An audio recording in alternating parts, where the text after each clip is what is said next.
Okay, I am back, guys. I'm just gonna quickly add the tag Sammy stream here. Yeah, so, while I was in the washroom, which, sorry, that did take a minute, Fallen did respond, and he was like, I mean, if you let me go to the bathroom, I'm down. So Fallen is gonna be here with us shortly to talk about his process, and I'm also gonna talk about my process about both writing D&D from a DM's perspective and a player perspective. I think that's honestly gonna be actually really fun. Low-key, I think I'm gonna put Florp on my shoulder, guys. Fallen will be represented by the Florp that is on my shoulder. Oh, thank you so much, MDMB, for subscribing. I really appreciate it. Thank you so much. Oh, man, that's awesome. Thank you. Also, you guys got to hear my new alert. I changed it to the Fire Emblem level up sound. Also, hi, Stove. It's so good to see you. Thank you so much for stopping by. I really appreciate it. Sorry you came, like, in the middle of my break. I am a huge fucking fan of you, sir. You are amazing. We love you here. We appreciate you. All right, let me quickly text Tyler.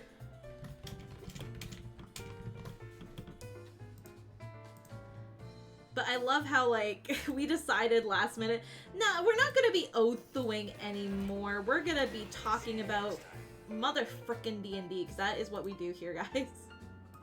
It is gonna be Sammy mode for the rest of the stream, just because when it comes to talking about D&D processes, I am the expert on this. Aurora is not, because she does not play D&D. And we're going to be breaking immersion a little bit, so I can talk about kind of how, like, I wrote several things. I love my little fork. He's so cute. But yeah, no, I am extremely excited because for those who don't know, Fallen has always been my DM. Fallen has been my DM since like 2021, so he's been my DM for 3 years. He is the one who taught me how to DM for kids, and just in general, Fallen is like amazing when it comes to storytelling and like everything. In fact, I might ask him about his process for Pro Misfits, because for those who don't know, we're breaking immersion slightly. Aurora is my first D&D character, and all of her story has been based on the campaign that she was from, which was my very first D&D campaign. Hi, Taros! It's so good to see you! Thank you so much for stopping by. I really appreciate it. Let me give you a quick shout out, man. Oh, man. But yeah, no, honestly, I think I might ask him, like, hey, what was your process for writing Pro Misfits? Sammy teaching us how to write female characters. I might be telling you how to write female characters. It's called Write Them as People. I guess while we wait for Tyler, I guess the best way to talk about writing female characters, I guess I'll start on my end if that's the case. Writing, for me, has always been like a tool. I kind of pick one element that I can base the entire character off of, whether it be an emotion I had at one point, or whether it be like an experience I've had at some point, or a story I really love. That is typically how I handle character writing. You mean a female character or more than a damsel to save and a prize to receive? What? Yeah, you didn't know, Colin? I guess the best way to do it is using Aurora as an example. So when I wrote the character of Aurora, I was pulling a lot of my personal trauma into Aurora. There's a lot of like themes that go on with Aurora that actually correlate with my own life story. Not everything is T to T, so please don't be concerned for me. I am fine. But there were a lot of things that I had went through trauma-wise that I basically pulled into Aurora. So a lot of the darker stuff that you find with Aurora, whether it be abandonment and abuse, that was written because I had experienced it at some point. Not to the degree that Aurora has, but to a degree where I was mentally affected. when I originally wrote Aurora, I was about like 16, 17 years old, so I had just freshly come out of it. Oh, all right, Fallen's ready to go. All right, let me turn down the music and let's go get our boy.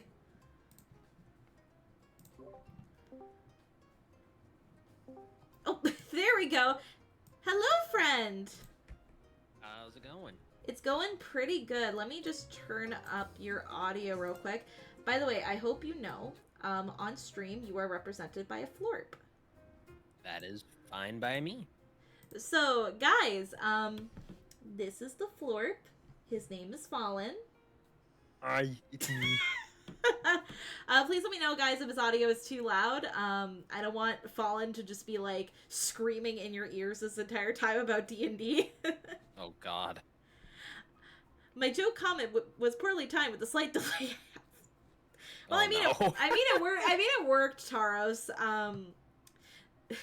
If you're wondering, the joke he said was, yes, the one emotion I always write my characters on, trauma. Fair. And to be honest, I was actually literally just talking about my process for writing Aurora, which was that originally a lot of what Aurora was written with was my own personal trauma.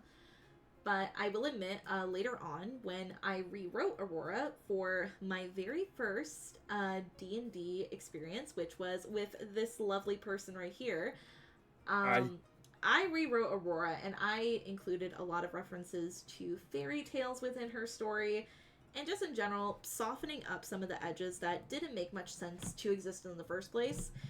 In fact, there is one element that I never told Tyler about Aurora's origin story. Oh, yeah?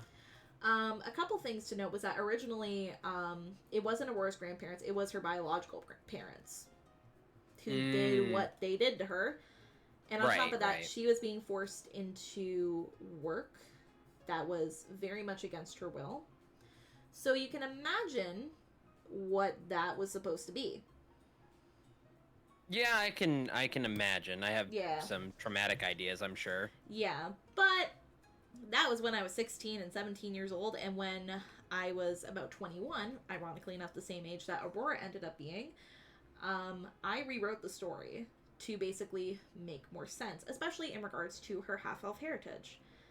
And to kind of wrap it up, I wrote some elements of Aurora on the go, and that is one thing I will suggest is don't have everything for your D&D character set in stone. That is the one advice I can give. Keep some elements in stone. For example, keep your race, keep your purpose, and keep the general character the same throughout the campaign. However, don't make everything set in stone. For example, their values can change mid-campaign based on an experience they had.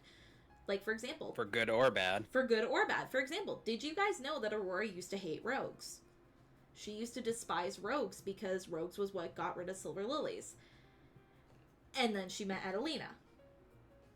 And then she fell hard for Louis. Both of which are rogues. Yep. And in that case, that value changed. Also, Stove just said, still love the updated model. It's adorable. Thank you! Yeah, I've seen. It's not the full one yet, but we're going to be revealing that at some point. Once the video's done. Once the video's done. We're still working on it. I know me and you have voice acting we have to do. I have not done mine. Yeah, no, I mean, I haven't really had as much time as I would like. I'm just procrastinating. I've got no excuse. I got no excuse for me not recording. Alright, so what would you want to start talking about? Do you want to start talking about your process for writing characters or for writing general stories? Like for I think DMing? For me, I say stories because that bleeds into characters at some point. Sure. Let's do it. And one thing I would actually love to ask you, I was just telling Chad about this. I would love to ask what your process was for writing Pro Misfits. Like, in particular, like, you connecting all the stories of the Misfits together and how the story might have changed throughout, like, different actions we've taken. Because I'm legitimately curious. For sure. So Fallen as the floor, guys. The biggest thing that I think I can say about the way that I handle storytelling in general and how I write for my worlds is early on, this was a bit different because, I was still learning. And even with the beginning of Pro Misfits, I was still learning how to DM, at least a little bit, because it was the second campaign I'd ever run. So, as I have gotten more experience, how I handle it now is a bit different to how I handled it back then, and I'll explain why. So, back then, I would use a session to kind of dictate where my brain would kind of jump to next for sessions that would follow. So the first session, I had an outline, a structure of kind of what I wanted, right? Mm-hmm. But the overarching kind of world at large and stuff, aside from the setting on where it was on the map and everything, Mm-hmm. that was not overly set in stone. I knew the map location and stuff like that, but not much else. I had some pretty bare bones essentials just to make sure you guys could interact in your immediate area. Mm-hmm. And then once everyone started coming into their characters there in that first session and dropping different bits of plot threads that I could pick up, I would be like, okay, so this is what came up in this session. How can I take these threads and build on these so that way we can move on into the next session? Mm-hmm. And once I had a stronger idea of how those threads, first of all, built the characters themselves, I then went to, all right, now that I have all that set up, where do I want to go with this campaign? And then that's where I started building my current way of handling things, which is when I think of a campaign and I think of what I want to do with it and kind of the game I want to play, I know the ending pretty much from the start. I start at the very end and I work backwards. Really? Yep. And now, that isn't to say the ending doesn't get adjusted. No, to me, that's bad writing. If you are trying to ham fist your ending that you've thought of without considering how the plot changes and evolves around that ending, then you're just going to get a really lackluster ending. Mm-hmm. When I say start with the end first, think of the final goal, the final scenario you want to touch on, and then with that in mind, work backwards. How do the characters get to the end of the story? Now, go ahead. Admittedly, so fun fact, guys, one thing I will say, as you guys know, I have DM'd for over 80 children at this point, but this framework is the same one I use, where I basically think of, okay, what is the overall purpose of their journey, and what are they supposed to accomplish by the end? I think the biggest one I can think of is the first campaign I ran, which was oh, there's a villain that's kidnapping children. We need to save the children and hopefully defeat the villain. And then I'm like, okay, why is the villain doing this? And doing the backwards process that Fallen mentioned. This is the same framework that I also use.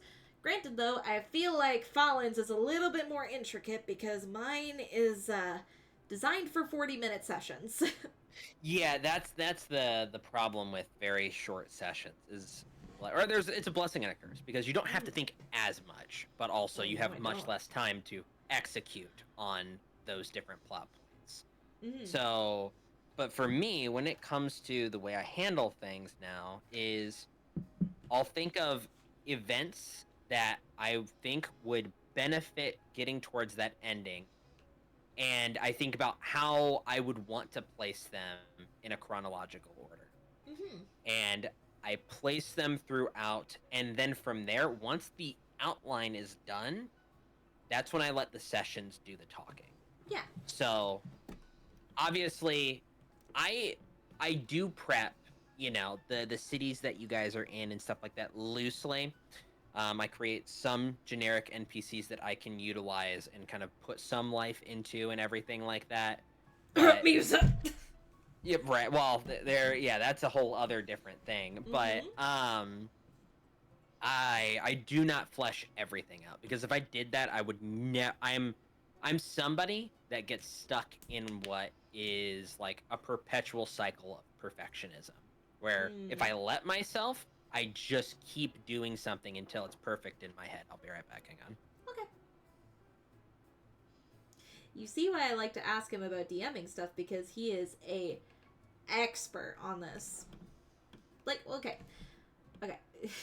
I won't say like expert level, but at the same time, Fallen is very skilled, and that's why I love to like hear him talk about like his process for DMing. And one thing I can definitely say is definitely having goals in mind for session, at least on my end, worked incredibly well. If you have a very short time frame, it's good. One thing I did was have like a roadmap for where I wanted the session to go. I didn't make it too intense because I knew for a fact that these kids were going to talk in session. So I'm like, okay, these kids are going to roleplay. Realistically, what could we get done in 40 minutes? What can I push as a DM reasonably without hand fisting it in? And most of the time, it was usually one event. For example, when I did a festival arc for my elementary school students, I split that up into 2 parts. I split that up into a game section day and a like concert day, because I knew those 2 plot elements were going to basically happen within the time frame that they were going to be in campaign. But in terms of like the amount of time it would be too like tight for these kids, and they wouldn't have fun. So I decided, okay, for the first session, they're gonna play. They're going to have fun in this festival. They're going to interact with the people around town. They are going to have fun. And then the second one was more or less like having the concert scene happen for them. Because for those who don't know, in this particular campaign, Aurora was also a character. Aurora was pretty much a NPC that they could interact with. And they got to attend an Aurora concert. And by the way, this was way before Aurora was a VTuber. But after that, I gave them time. And that is one thing I will say as a DM. Give your players time to roleplay. I know that some DMs, I know that they were a couple I've had where they would rush us into like the story that they really wanted to tell. And that is fine to kind of like cut off your players at some point and be like, okay, we've been on the scene for a little bit. We probably should move on. Or like try to continue the scene with respect to the players. But don't rush your players through roleplay. Sometimes some of the best character development can happen in roleplay. I will admit, when I first started playing D&D, I let roleplay go on for way too long sometimes. I sometimes roleplayed for like almost an hour with one other player. And the other players were just sitting there. It could have been rushed along. But, some of those like moments resulted in some of the best character development we've seen. So definitely, if you have the time for it, give your players time to roleplay. Give them time to flesh out these relationships that they have.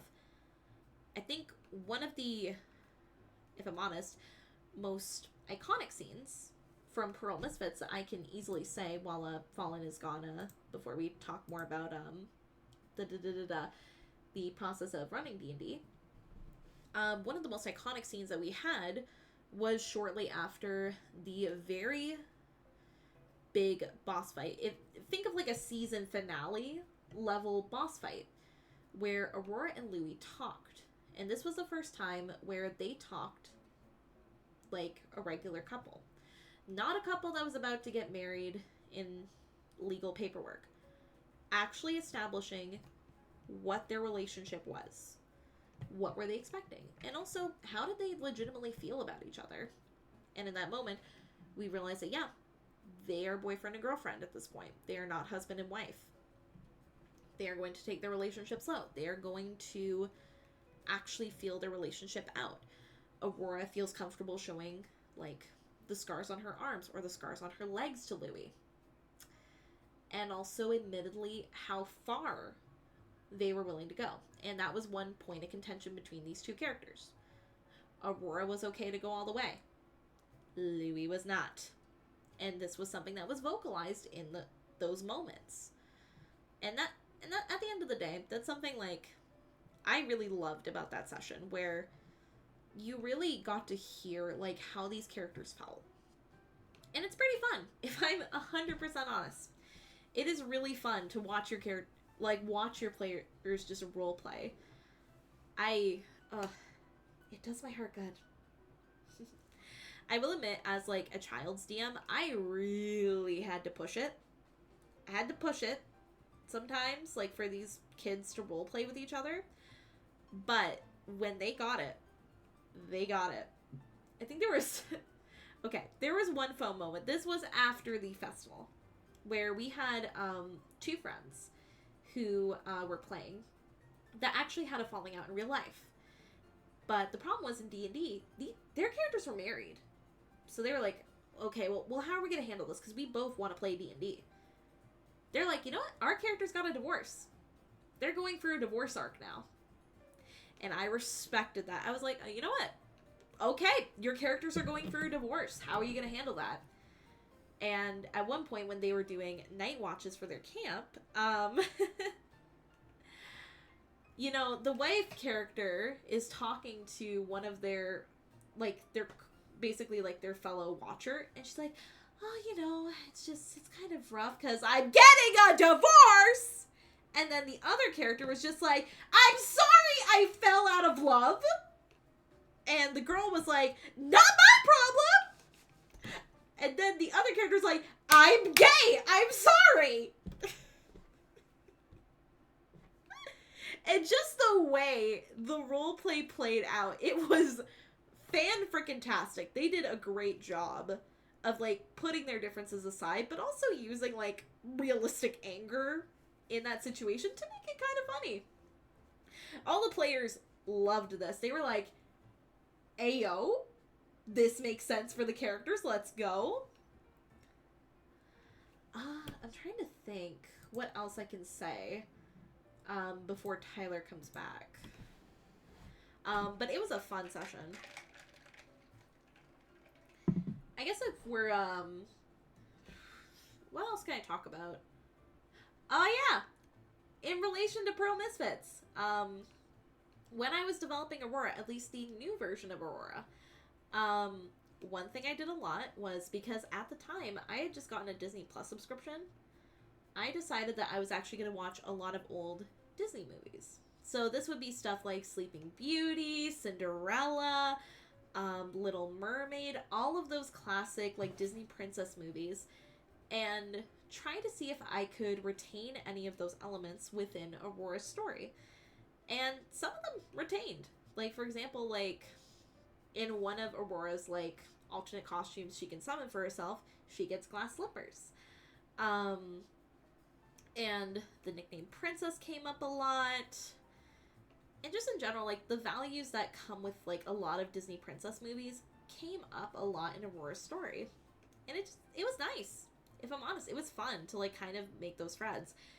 And later on, I actually used this fairy tale technique to a higher degree, where I directly used fairy tales for inspiration for my characters. For example, if you guys recognize this as Hoshko mode, Hoshko was originally developed as a character based on Thumbelina. So if you guys don't know the origin of Thumbelina, in that story, it was an old woman wishing for a child and being granted a child through a fairy, and, you know, a flower blossoms a tiny little child, and she names her Thumbelina. So I took that concept and gave it a more celestial twist, where basically Hoshko was originally a young elf couple's wishing star, and they wished day after day for a child, and eventually she decided to grant them their wish, coming down to the material plane as a little baby elf. But in exchange, she lost her ability to remember her time as a star. She would only remember her time as their daughter. So that was a fun, like, little twist that I did for one of my characters. Another one that I did, I don't exactly have a mode for this because it's really hard to get, like, a light pink hair color to show up on this model. But one other story I did, and it's one of the characters I am currently playing, Ella. Ella, as you probably guessed, was based on Cinderella. And if you guys don't know the story of Cinderella, I highly recommend looking it up. For the love of God, it is an old-ass story. It's been told so much in media. Cinderella, this is kind of the idea that, first off, that Cinderella's parent, like, secondary parent, so, like, the first, the first parent dies. So, in Ella's story, it was her father who passed away first, and then it was her mother. But her mother's death, aka the second parent to die, I decided to write that it was fully intentional that Ella's mother died, in that the stepmother, or rather the stepfather in my story, poisoned. Like, absolutely poisoned the mother secretly. So that was the first change I made to the original Cinderella story. And then, naturally, like, I kept a lot of the whole forced into servitude and having two step-siblings that despise you and having a step-parent who sort of has, like, this totalitarian grip on, like, your life.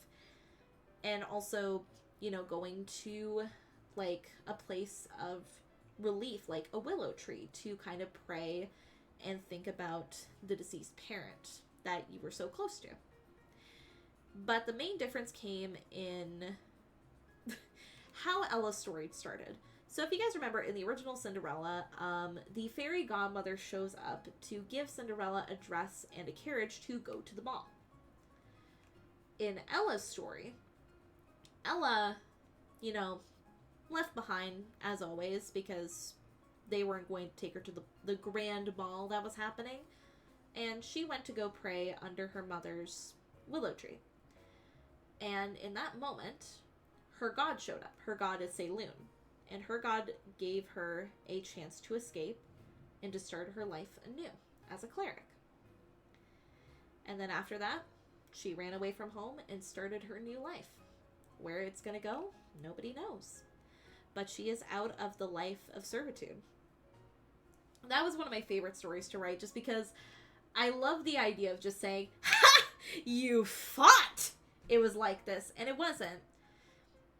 But yeah, taking, like, those, like, classic literature figures, that is one of my favorite ways of writing a character, just because it's kind of fun to turn it on its head, but also bring those original, like, themes into their character, while also adding, like, my own original spin, and just in general being able to kind of just, like, make my own character, but with the same themes.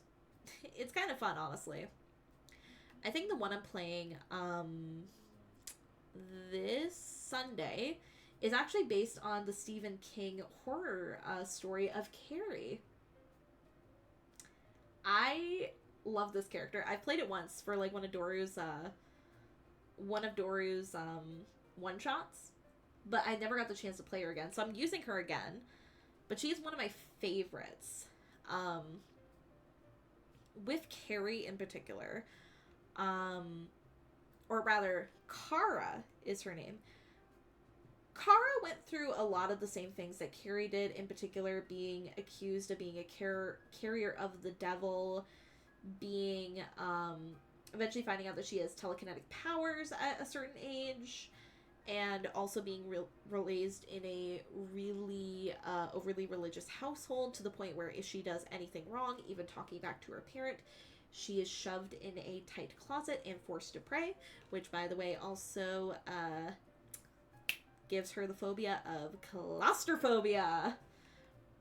But where the story changes is I pretty much cut out high school.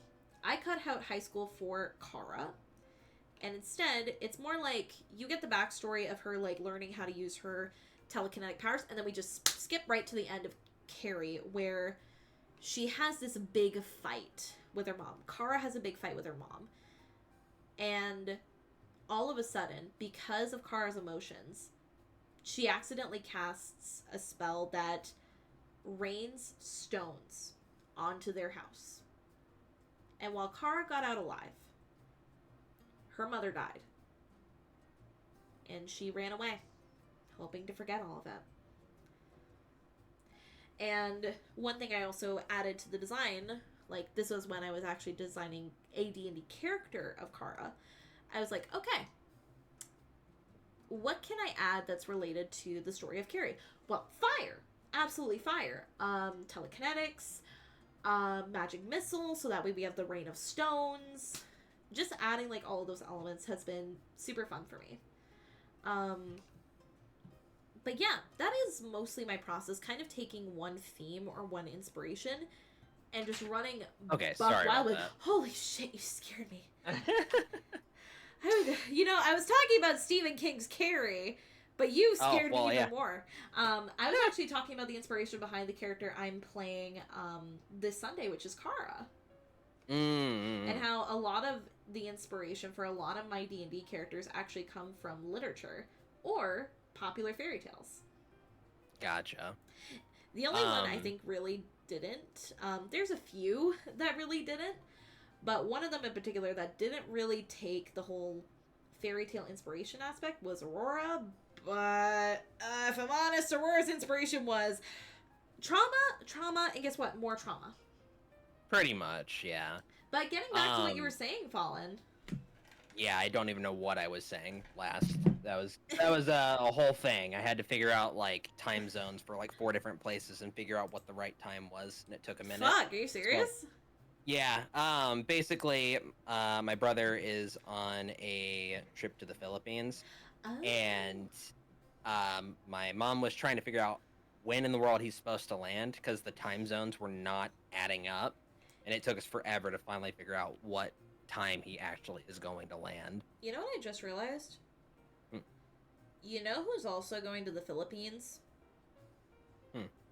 You, my sticker maker.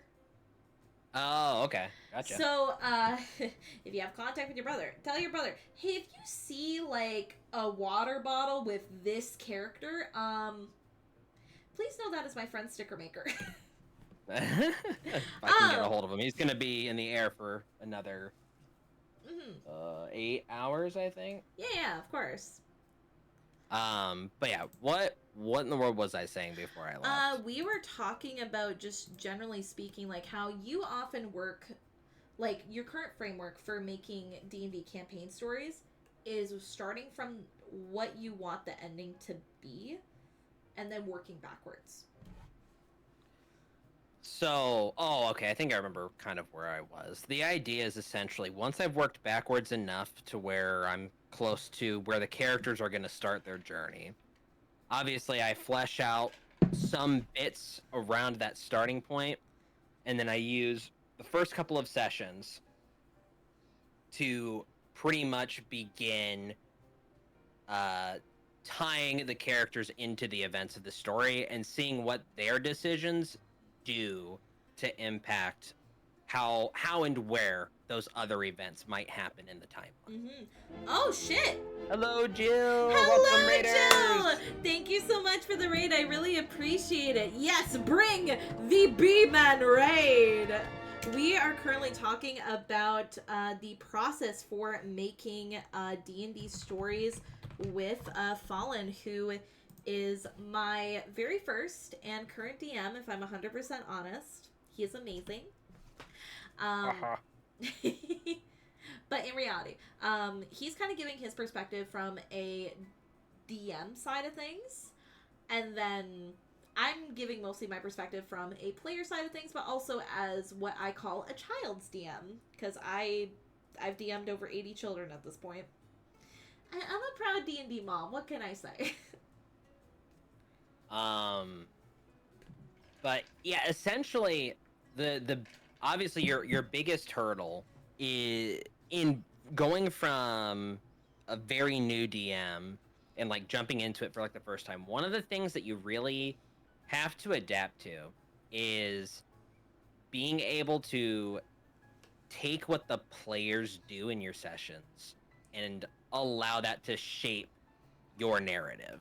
Because if you get way too attached to the ideas that you have in mind for the campaign to the detriment of the players, the game is going to start to really feel like they're just sort of listening to you tell a story and not we're making a story.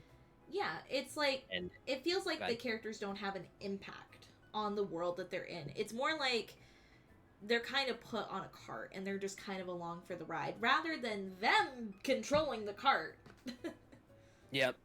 And this is something that it can be difficult at times because there's a difference between player agency and railroading. You have to be very careful on how you ride that line, because you could absolutely get your players in a point where they are bouncing around between a million different things and there's not a lot of structure or order because they don't feel much agency to what's happening around them. And then that can also just get chaotic because then the DM has to prep all these different things in a million different areas because they have no idea where the characters are going to actually go because the players don't know themselves. So structure is needed, but then once the structure is in place, then you just use the decisions the players are making to then influence how the dominoes start falling over. And you definitely did that. Like, I felt that, like, when we got to session 2 of Pro Misfits, because session 1, I felt like you were definitely trying to see, like, what dynamic these characters had, while also quietly taking notes on what the characters brought to the surface, and then smacking us over the head in session 2. Yeah. And that was my goal. And because one of the things with having, you know, again, that being my second campaign, I wanted to make sure that I did something different with that one, because doing the first campaign, it really kind of was a lot of, you know, a lot of the original ideas weren't completely my own because I was using source books and stuff like that in a pre-made campaign setting, but trying to add my own flair to it. There was a lot of extra stuff going on there where it just felt like I was still trying to figure out how to mold that campaign right. But then when I went into this one, I'm like, I'm done with that. I want to do something for myself. How do I hook the players into this campaign and get them all on board with, like, the goal that I have in mind? And thankfully, you know, multiple people had ways to tie in to the main point that came up in that session. And even if they didn't have a direct thread, they already had something that tied them to wanting to, you know, see how they were going to push forward into what was introduced to them, which was obviously Sinnoh. I'm curious, what were the threads that you saw? So the first initial things that I seen, obviously, was Edelina's past and Aurora's past. It was a very clear, easy way of being like, oh, well, there was this group here, and then there was this group here. And now, the one that Adelina left was not nearly remotely as bad as the one over here, but what if they turned into that? And then my brain started playing with that idea for a little bit, and then that's when I came up with, okay, no, this is what I want to do, and worked back on how I could kind of begin to move in that direction. And the easiest way to do that was obviously to, you know, make something happen. Obviously, the plan was not intentionally to have Sinnoh show up that time. That was my fault. That was dictated by the rules. Yeah. I rolled okay, for context, guys, I decided, you know what? I'm gonna roll the D20. I'm sure nothing's gonna go wrong. Rolls a natural 1. Boom! Sinnoh's in the flesh! And to be completely honest, that absolutely, that changed I think the course of that campaign completely, because everyone got hooked that night. And it was because of the other threads that we're building. So one of the other threads that was building really early, but really got cemented in that session, that, you know, at that point, and I kind of adjusted on the fly with it, was Louis and Aurora's connection that was already building from tiny bits of it in session 1, and then the rest of what those little bits were in session 2. That already was like, okay, we already have established that there could possibly be some sort of crush thing going on with Louis for Aurora. And then the way he reacted to Sinos when he spit in Aurora's face, immediately was like, okay, there's another thread right there. It immediately is like, okay, that gauged a reaction out of him, that moves him right in with it.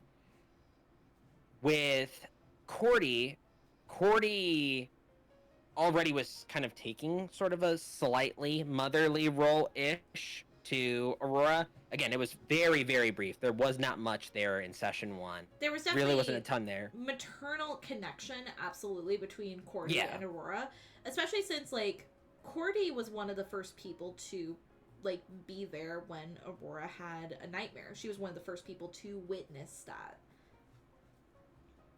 Yeah, pretty much. And that's the idea was, okay, they care about this character already. So that, again, ties it right into the story. Now they also have agency in wanting to move towards that goal.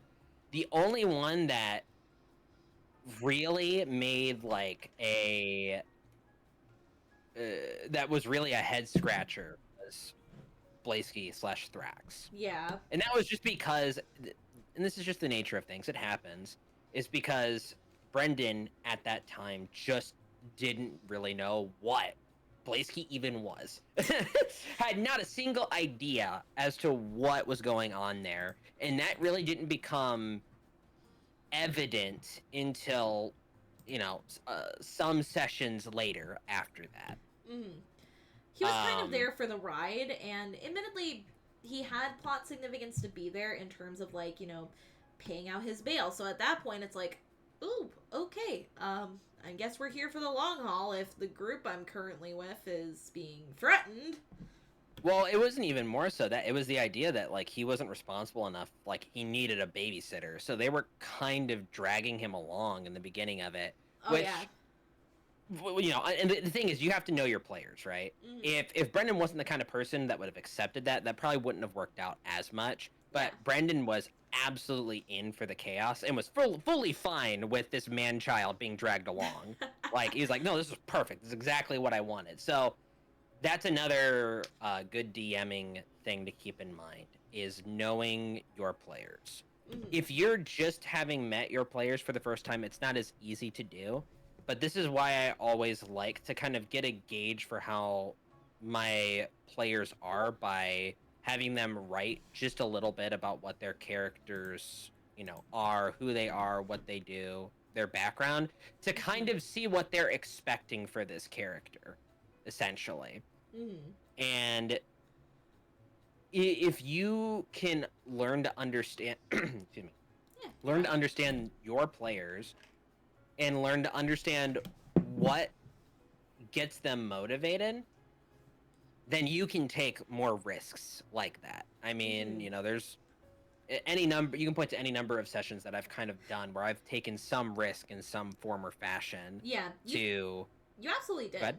You absolutely did take a lot of risks in both Pearl Misfits and the other campaign that you have completed, which is what we nicknamed Girls' Night Season 1.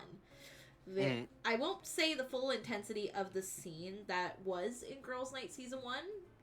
It was... Right. I'm gonna say it right now. Like, this is no disrespect on the scene, but this is what the scene was. It was a shit show! Oh, absolutely, yes. And Tyler, in that moment, was like, okay, you know what? Because I think you knew that, in reality, I'd be fine. It would absolutely garner a reaction out of me.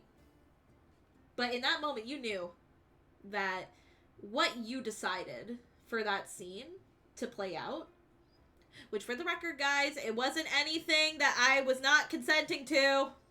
Yeah, and that's the other thing, too, is keeping in mind, and again, this is what before you even start a game with people, when you have a group of people interested in having a game that you run, to me, it is always a great idea to go in and, get a gauge from everybody. What are you comfortable with? What are you not comfortable with? What can you explore? What themes can you not explore? What's triggering to you? What isn't? When you can work those out with people, it's so much easier to work within that. And this can be handled in a multitude of ways. Either if you have like a group of friends who are genuinely comfortable with each other, for example, like the girls' night crew, you can have that open conversation of like, all right, what topics are we not including?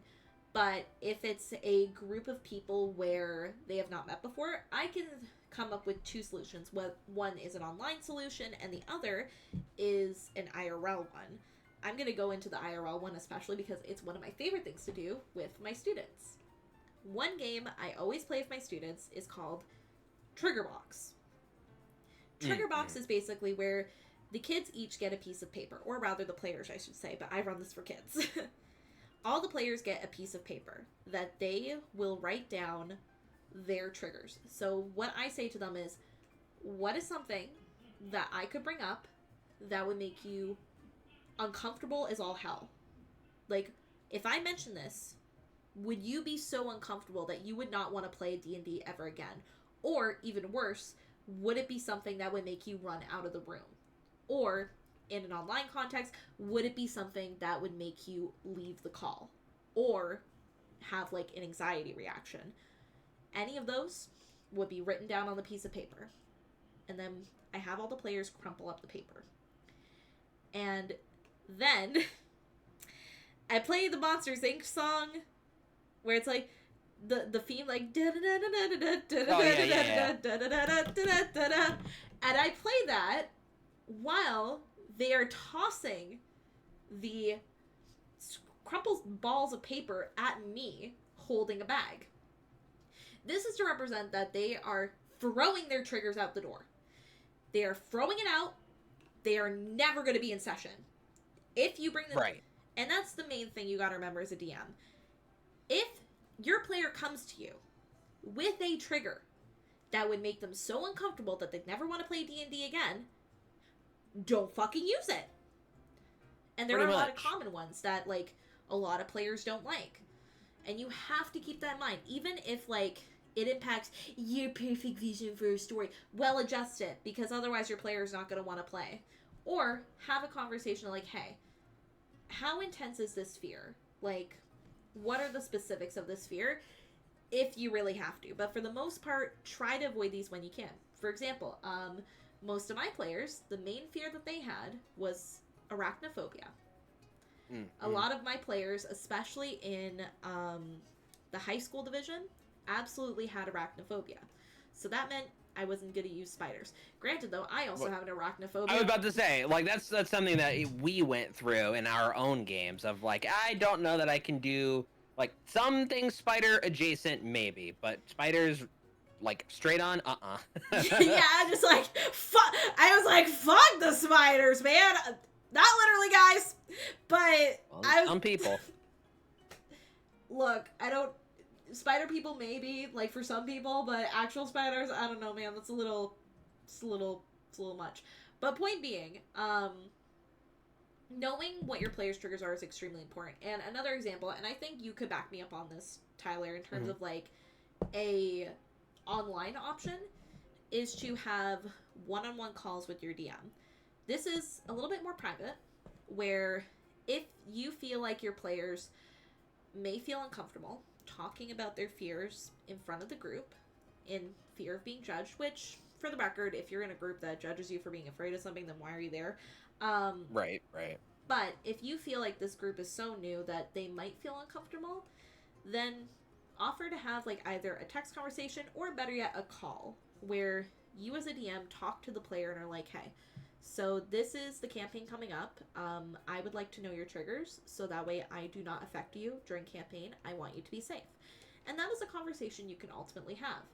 And I believe this is a conversation that me and you had in particular about arachnophobia. As you've mentioned, I can handle it in some regards. I can handle, like, spider people. That's fine. Yeah. I can handle some sound effects. But realistic spiders are a big no-no for me. And admittedly, you almost crossed the line in Pearl Misfits! There was a big spider boss, but there was a workaround where I think at one point, like, I put my hand over the screen Yeah, to like right. not look at it, or I moved the Roll20 map so I knew generally where it was, but I was not going to look at it. Yeah, right. Just so that way I felt like legitimately safe. It wasn't a bad spider, but like if I looked at it for too long, I'd get the creepy crawlies all over my body. Yeah, pretty much. I have to run to the washroom real quick, but if you want to continue talking for a bit, Tyler. Yeah, I'm gonna continue on. I'm also gonna read what Colin said too. Yeah. All right, I'll be right back. So yeah, I'd seen this. I wanted to get to this as well, Colin. The idea of like, yeah, the trick of incorporating their goals into the storytelling and stuff like that. That's always something as a DM that it's both a challenge, but it's like also like a really rewarding thing too, because when you have, especially, I mean, like you've DM'd the people that I've DM'd, at least the main ones anyway. When you have people that have really strong ideas of character identity and their agency and what they want for the characters, and and all of those ideas are very strong, it makes your job as a DM much better and easier to be able to look at your story and be like, okay, where does this fit in the world? Where can this plot thread over here lead to this event here? Or how could I bring them from this point to this point? What challenges can I, introduce to impact them? It is one of the things that I love about DMing the most, because it I always love the idea of whenever you get like your document from somebody where they've made their character and they've written out the backstory and stuff. It's like, okay, how do I utilize this to at first make their jaw drop and like them not know how to handle the situation, and then how do I resolve what I've put in front of them? That's always been like the thing that I've loved doing the most. I've had a couple of moments like that where in the campaign I'm running for them right now, where that has happened just recently, and they've absolutely again, it's the idea of the hook, um, the initial hook on an adventure is probably one of the strongest things. It's like your first impression. Like whenever you talk about social situations, your first impression on people is always very strong, and it's hard to kind of undo that if you make a bad first impression. But when you, as a DM, make a strong impression with the hook to get into your campaign, the first thing that does that can build an immense amount of trust, and then also immense amount of hype around what you guys are going to be going into. So yeah, I can't remember, is this particular group, is it within the world that you DM'd for us, or is it something different? Because I don't know if it's the one that we've kind of seen in the collective server, or if it's a different one.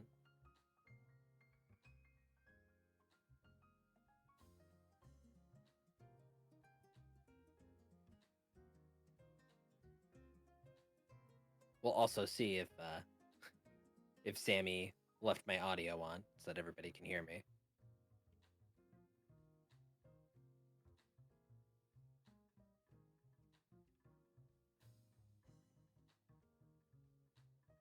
Oh no! Ah, my god, I hate when that happens. It's always the worst. One of the other things that I hate happens is in the regular Twitch chat. Um, I've made the mistake of every once in a while when I'm typing, bumping the down arrow and it deleting everything that I was just typing. Or I think the up or down arrow technically does that, but I hate when I do that, especially if I've typed a longer message. That is one of, it is so frustrating.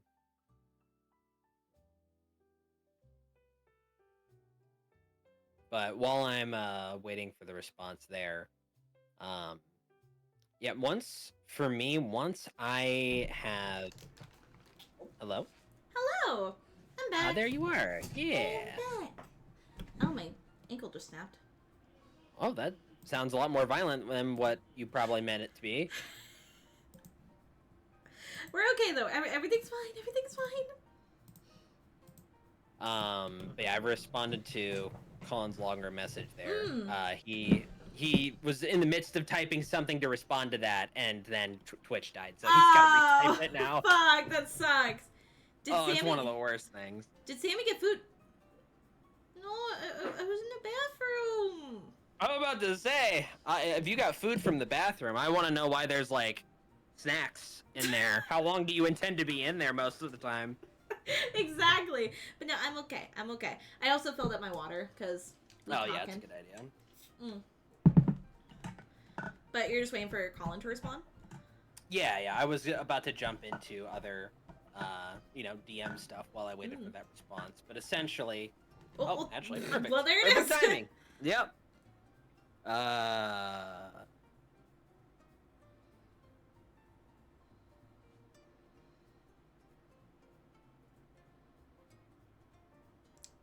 Yeah, no, that's okay. Yeah, I don't like that. Me neither. Because here's the thing, right? The idea of the like a finality of like a character dying to save, the world for whatever reason can be a novel concept when you let the player in on the decision and they decide to do it for themselves. But if you're saying they have to do what you say, that's railroading, one. Two, you can't just look at someone and be like, your character has to die specifically for the to save the world. That's really shitty. Oh, that's so stupid. And now the idea of the entire family and friends thing dying, again, that goes more so back to reading like the document and the backstory of your character and understanding your player's intentions. If they did not want their family and friends to die, then why would you kill them? Like, exactly. I understand the idea of introducing danger because they obviously care about their family, but don't just straight up freaking kill them before they ever get there. Like, that leads to that could have led to a lot of character growth, as well as, you want to talk about player agency? Nothing will motivate a player more than having a character they have written in their backstory suddenly becoming in danger. Oh boy, you want to light somebody's freaking pants on fire to get them moving? That is one way for them to immediately be involved in that action. Or also one of the characters that they've grown attached to being in danger. Right. And I have a perfect example of this from Pro Misfits, I will admit. So, this ties into the whole taking risks as a DM. One thing that you decided to do when, Louis went to the bathhouse alone. Oh, yeah. Yeah, Louis was just like, I'm gonna go take a bath again. Vala was just over there like, oh, I got him now. And he took a risk of, like, basically threatening Louis while he was, like, butt naked in a bath. Pretty much. Very vulnerable state to be in. Yeah, and also, like, in a state of where, as a DM, he knew he was questioning his feelings for Aurora. Because at this point, Louis' like, wait, do I actually have feelings? And then Sinus is there like, I think you do, and I'm gonna threaten you about it. Pretty much, yeah. And I'm just reading what Colin just wrote. Yeah. Yeah, no, that would be. Yeah. Oh. Yeah, that's... Like, like, again, love triangle, the idea of a love triangle isn't ugh or anything like that. Okay? When everything's agreed on with your players and stuff like that, and the players are making those decisions, all right, whatever, cool. Everybody have fun, introduce the drama into the story, play it up, whatever. As long as nobody's actually getting hurt above the table, fantastic, whatever. But if you, like, the fact that you were in the game with that person and both of your characters are, part of the player side, Yeah, okay, see, exactly. Yeah! Best drama RPF. Like, exactly. That's what I mean, right? But the fact you were in that game and you're witnessing this DM and, like, you're, like, watching, like, oh, yeah, your character has it. Like, I would immediately call some BS on that. I would be like, no, no, no, no. What did you just say? No, no, no. Have you talked about that with them? Or did you decide that for them? Because if you decided that for them, I'm stepping out. Yeah, I'm just gonna leave. That's also making me wonder, because, like, there was, like, a love triangle. Did the DM kill off that particular character because he wanted a specific ship? Oh, God. Just saying. Like, look, that's a whole other level of DM creepy. That's another can of worms. That's, yeah. Ooh. Ooh. If that was something that happened, oh boy, like, not only is that such a creepy, gross thing to do, that is such a selfish thing to do. Yeah. And power trippy, like, Like, let romance happen the way it is, man. That's what I'm currently going with one of the ships that I might have.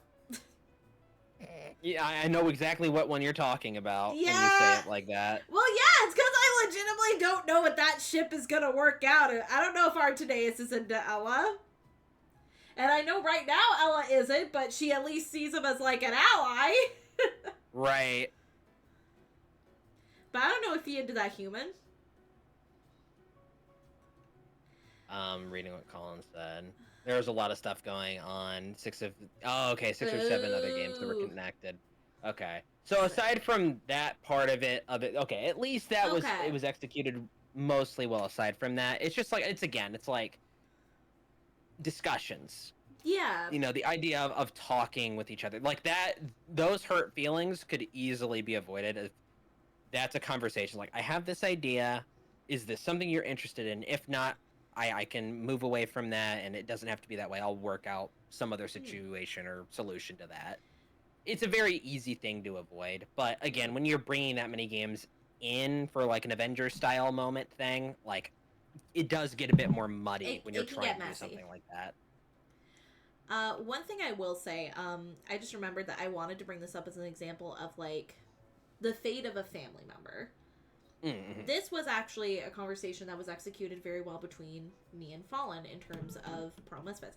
I love that I'm bringing Pro Misfits a lot. I am so sorry, but it is one of the... No, it's fine. It is an amazing campaign you ran, sir. I love that campaign. It was very well executed. But one thing I told Fallen right out of the gate, from what I knew from my backstory, was that, okay, Aurora's mom is dead. She's 100% dead. There's no chance of her coming back. She's gone. However, the fate of Aurora's father is up to you. You are more than welcome to decide if Aurora's father was gone due to good intentions or bad intentions, or if he straight up died. I left that up to Tyler because I was like, I don't care what happens. I just want to see how you incorporate it into the story, or if it even happens. And that was something he executed very beautifully, where with the introduction of Aurora's father. Mm-hmm. It was so, I gotta say, the way that you executed it was so fucking beautiful. Like, first off, the callback, like, to Aurora's loot. Like, the fact that it was very similar. The appearance being similar. And then finally, the call out for a half-elf daughter. All of that was executed very beautifully. But that all came from discussions that me and Fallen had several times outside of campaign of like, hey, this is what I currently know. This is what I kind of want to decide. But this is what I want to leave up to you. And it was fun. In fact, like, I'm going to be honest, I don't know, like, if your intention for Aurora's father was the same after a certain other decision we made with another player. Mm-hmm. Was it? Was Aurora's father always intended to be, like, the way he was? Or did he change because of the Aru connection? So, realistically, the idea for Aurora's father early on was it was vague. I didn't really know what I wanted to do with it. But right around the same time we'd started Pearl Misfits was when I had started doing the Aru campaign. And that idea came up very quickly. So Aliofear gained a life very, like, really early on, technically speaking, in Pearl Misfits, and it wasn't until a certain other player had the idea of connecting the two because of the similarities that immediately started taking shape. So technically the idea was nebulous, but Aliofear as a character existed pretty early, and until the other player connected the two and was like, I like this, I'm like, well, then why don't we at least, like, ask about it and figure out if that's what we want to do. And I was down. I was like, more drama? Let's go. Yep. So that's the reason that we went the way that we did, was because technically Aliofear already existed out there, and it gave me a better reason to flesh out Aurora's father anyway, because I would have already wanted to do that anyway, but like with an established character that it was had even more stakes tied to it, I was like, okay, I'm really excited to push this into this part. So, originally, Aurora's father was like a nebulous idea. Like I assumed, to me, I always assumed that they were out there, but I wasn't sure in what form. And then, thankfully, as time went on, that idea became pretty fleshed out, very quickly. And he became like a full-blown character. Oh yeah, no, like he's definitely a character with a lot of ties to different places now, that's for sure. Not as much as his daughter, though. His girl, I laugh at the fact that, like, Aurora has so much connections within, like, the sort of DMing world you have established. Yeah, It was never the tension for that, but then boom, she has connections in, obviously, Pearl Misfits, but then Aru campaign, stuff is Brigade. Yep. I mean, the idea is essentially, like, for a lot of it, it's just timing. She's alive, so she can very easily exist in all those different places, and it doesn't cause any conflicts. It's not like I'm like, she's back from the future over here, and over, like, no, she's alive. She's got a long lifespan. She does have a long lifespan, and also, like, she was protected pretty well throughout, like, most of her life because of Louis. Anyways, back to what you were about to say. I don't remember what I was going to say, I'll be honest. Anything else related to DMing, like your DMing process? So, process-wise, I've covered, like, the basics of it. How this ties into players now is probably the next point that we'll go into. So, it's a very interesting thing, because, the DMs, our job is not to build a character for a player. Our job is to mold them with the story and see what the player does in response to the stimulus that they're given, right? And the thing for me that I always like, and I've already said it before, I really like getting a, detailed or not, some form of campaign document that tells me the intentions for the character as well as their background and how their life has shaped the world up to this point. And to me, it's become my favorite way of taking the inspiration I get from reading that and then figuring out, okay, so one of the themes that I'm getting from this is X. How do I incorporate that theme into the story for them to, have these different nuggets bounce off of them and begin to shape them because of that? Usually, the way I like to do it is I like to take what a character needs and start feeding it to them in different ways. So, an example that I can use is we'll use Ravenna as an example. Woo! Yes. So Ravenna, which was Love's character in Girls' Nights season 1, Ravenna is a character that was so broken by life that there was nobody left to trust anymore except themselves, except herself.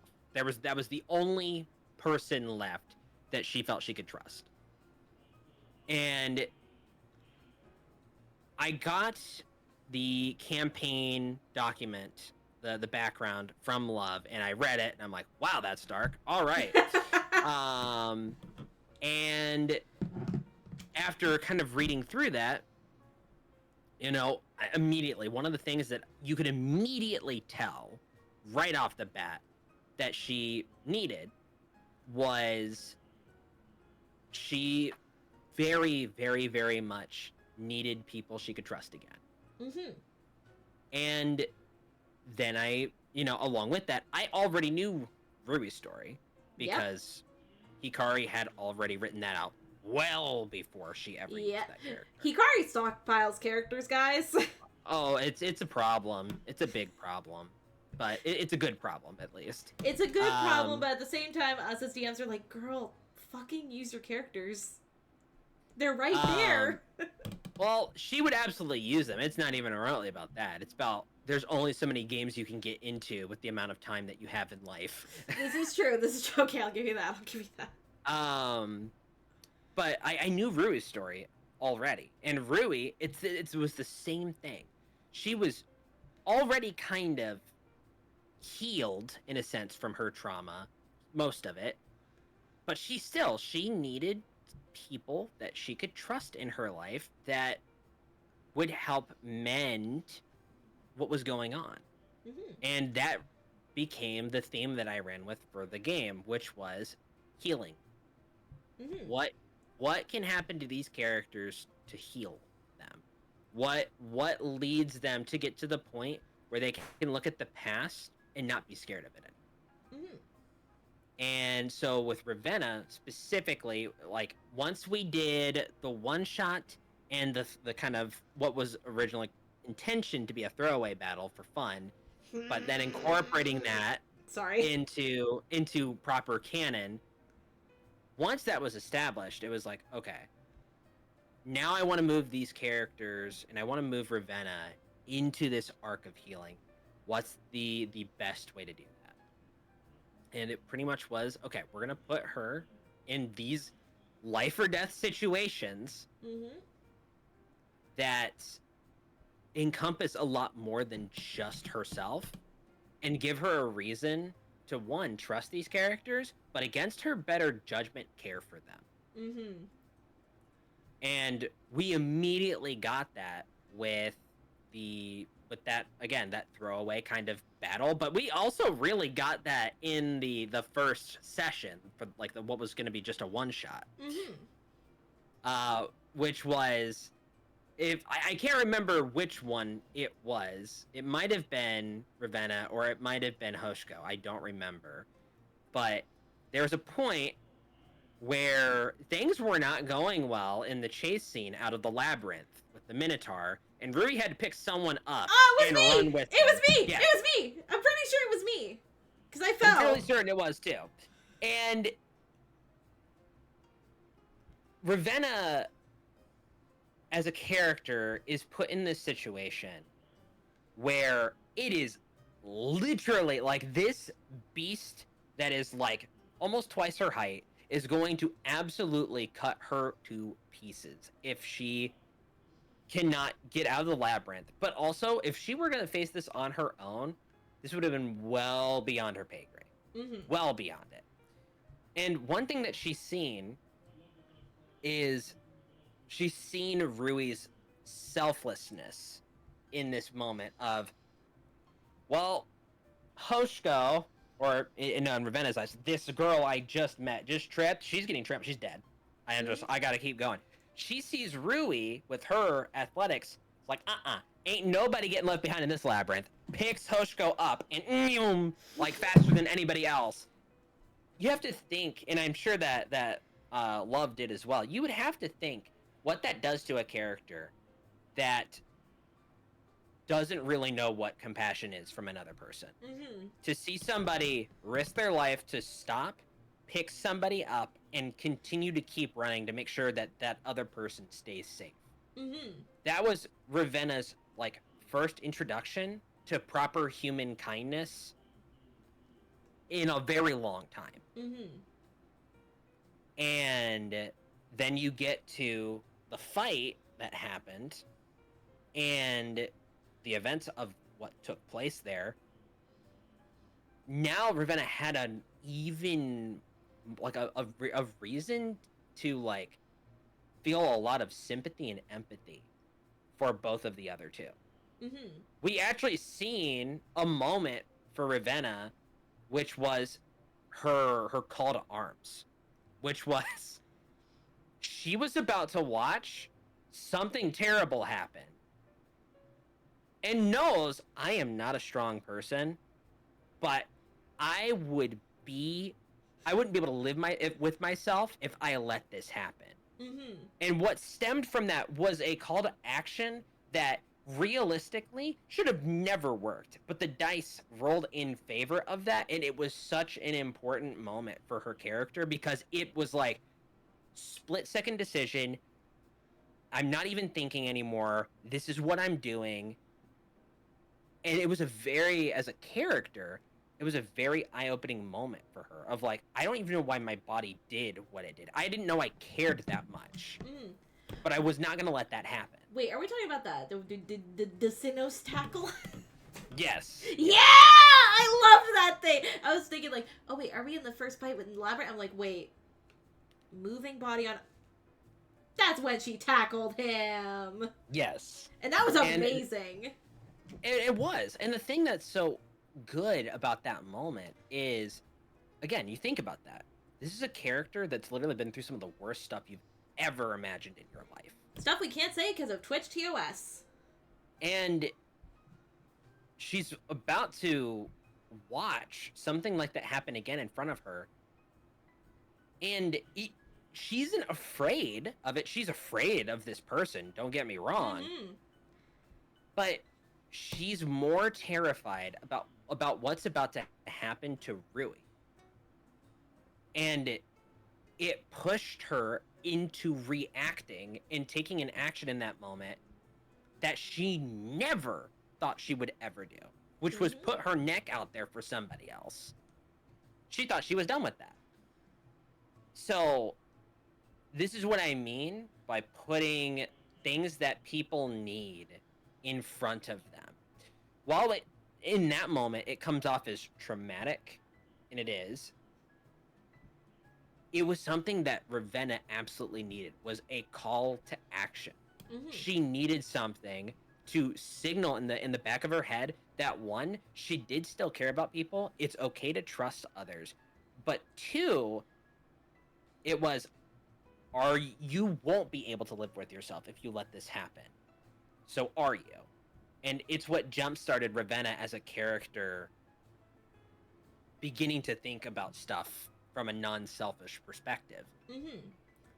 So this is why I say Ravenna is a great example of feeding people what they need, because their characters, you don't have to give them everything they need right off the bat. That's a very bad decision. Yeah. Because you don't want a character to peak in the beginning of the campaign. You want them to reflect over all of that across the entirety of it. So for Ravenna, that moment was just a small little thing. And then that developed into a light friendship. And then that led them to going back home to Rui's to meet a loving family. Mm-hmm. And again, just snowballing small things that made Ravenna begin to change over the course of the campaign. Mm-hmm. So... And she is now known as Duchess Ravenna. We love her. Yep. We stand the queen. We stand the queen, even though she's not the queen, legally speaking, but she a queen. She's a queen in her own right. Although, the comment about characters hitting a peak, I just had, like, a little smirk come across my face, because that made me think of a certain choice that you made. Probably was always the intention, but amping it up in the way you did probably was part of it. This is another Pro Misfits reference. This is, again, attached to Aurora, because I love talking about this girl. Why is she is my VTuber persona for a reason. Mm. One thing that I noticed, middle of Pearl Misfits, was stagnation between Aurora and also Louie's development. This was especially happened after they became a couple for real. Blanket time, thank you so much. This happened, like, shortly after they became, like, an actual couple, right? Mm. And for a while, their development kind of was at a standstill. And then came what I call relationship problems arc, where a lot of relationship problems happened due to dice. But then there was a certain point where both me and Louie were actually expecting to have a conversation, but then it didn't happen. Mm-hmm. And part of me is like, wait a minute, were you planning on them fighting? I would say no. Really? I don't think so. I'm trying to remember, like, what moment specifically. So this was like, shortly after the Rose like thing where like Louis saw his past, and this was after, you know, he kind of like left Aurora alone in the morning and kind of just ran off, if you remember this plot element. Yes. And left her alone. Both me and Louis were anticipating them reconciling the next session, but then they never did. So if you remember right, the reason there was no reconciliation was there was something else. I don't remember what it was. There was something else the next session needed to have happen that we couldn't get back to that conversation at the point in time we had done it. And then from there, I don't remember exactly what happened, but there was some reason. I think it was because you both just liked the idea that they didn't have the conversation. Yeah. We were like, well, we didn't get the time to have it. Maybe Louis didn't. I think that was more the mindset of it all, because I think I had said we would cycle back to that morning so that way we could, you know, try and work through it. But I'm pretty sure even still then it didn't happen. I think it was because you guys decided that, well, maybe it didn't. Yeah, that was the impression we got. I don't remember having skipped over it intentionally or just moved on with that. I don't think I would have done so. So this was kind of a happy accident of character development. It seems like it, because for me, I tend to always try and give people their moments. I don't usually ever try and actively keep pushing the plot along. It's more so I believe there was a narrative beat that needed to be hit that session, and I said we would come back to that, you know, retrospectively in the next session. Yeah. But I think there was a decision along the way where you guys were like, Yeah, and admittedly, I will say in retrospect, now that I'm thinking on it also, there were a lot of scenes where Louis and Aurora would have to interact, but because we didn't know the context, we're like, well, fuck, how are they interacting right now? Probably not good, though. Right. And then the fight happened, which, again, happy accident, I'd say. Yeah, pretty much. Because, again, sometimes this happens, like, with miscommunication, or sometimes things unintentionally not happening. But with us, it was just like, well, Louis wasn't man enough to say, I'm sorry! Yep, pretty much. Which fit with his character, though, so I'm not complaining. Oh, yeah, Louis as a character was a coward. So it made sense that it finally blew up in his face, and his girlfriend yelled at him in a church. Yep, pretty much. I was actually worried they were going to break up. I kind of figured it would never happen like that. I figured something would give at some point, and that's what happened, thankfully. It was a matter of Louis the person deciding if Louis the character would be able to reconcile, or if Louis the character was going to walk away. Because, yeah, you know.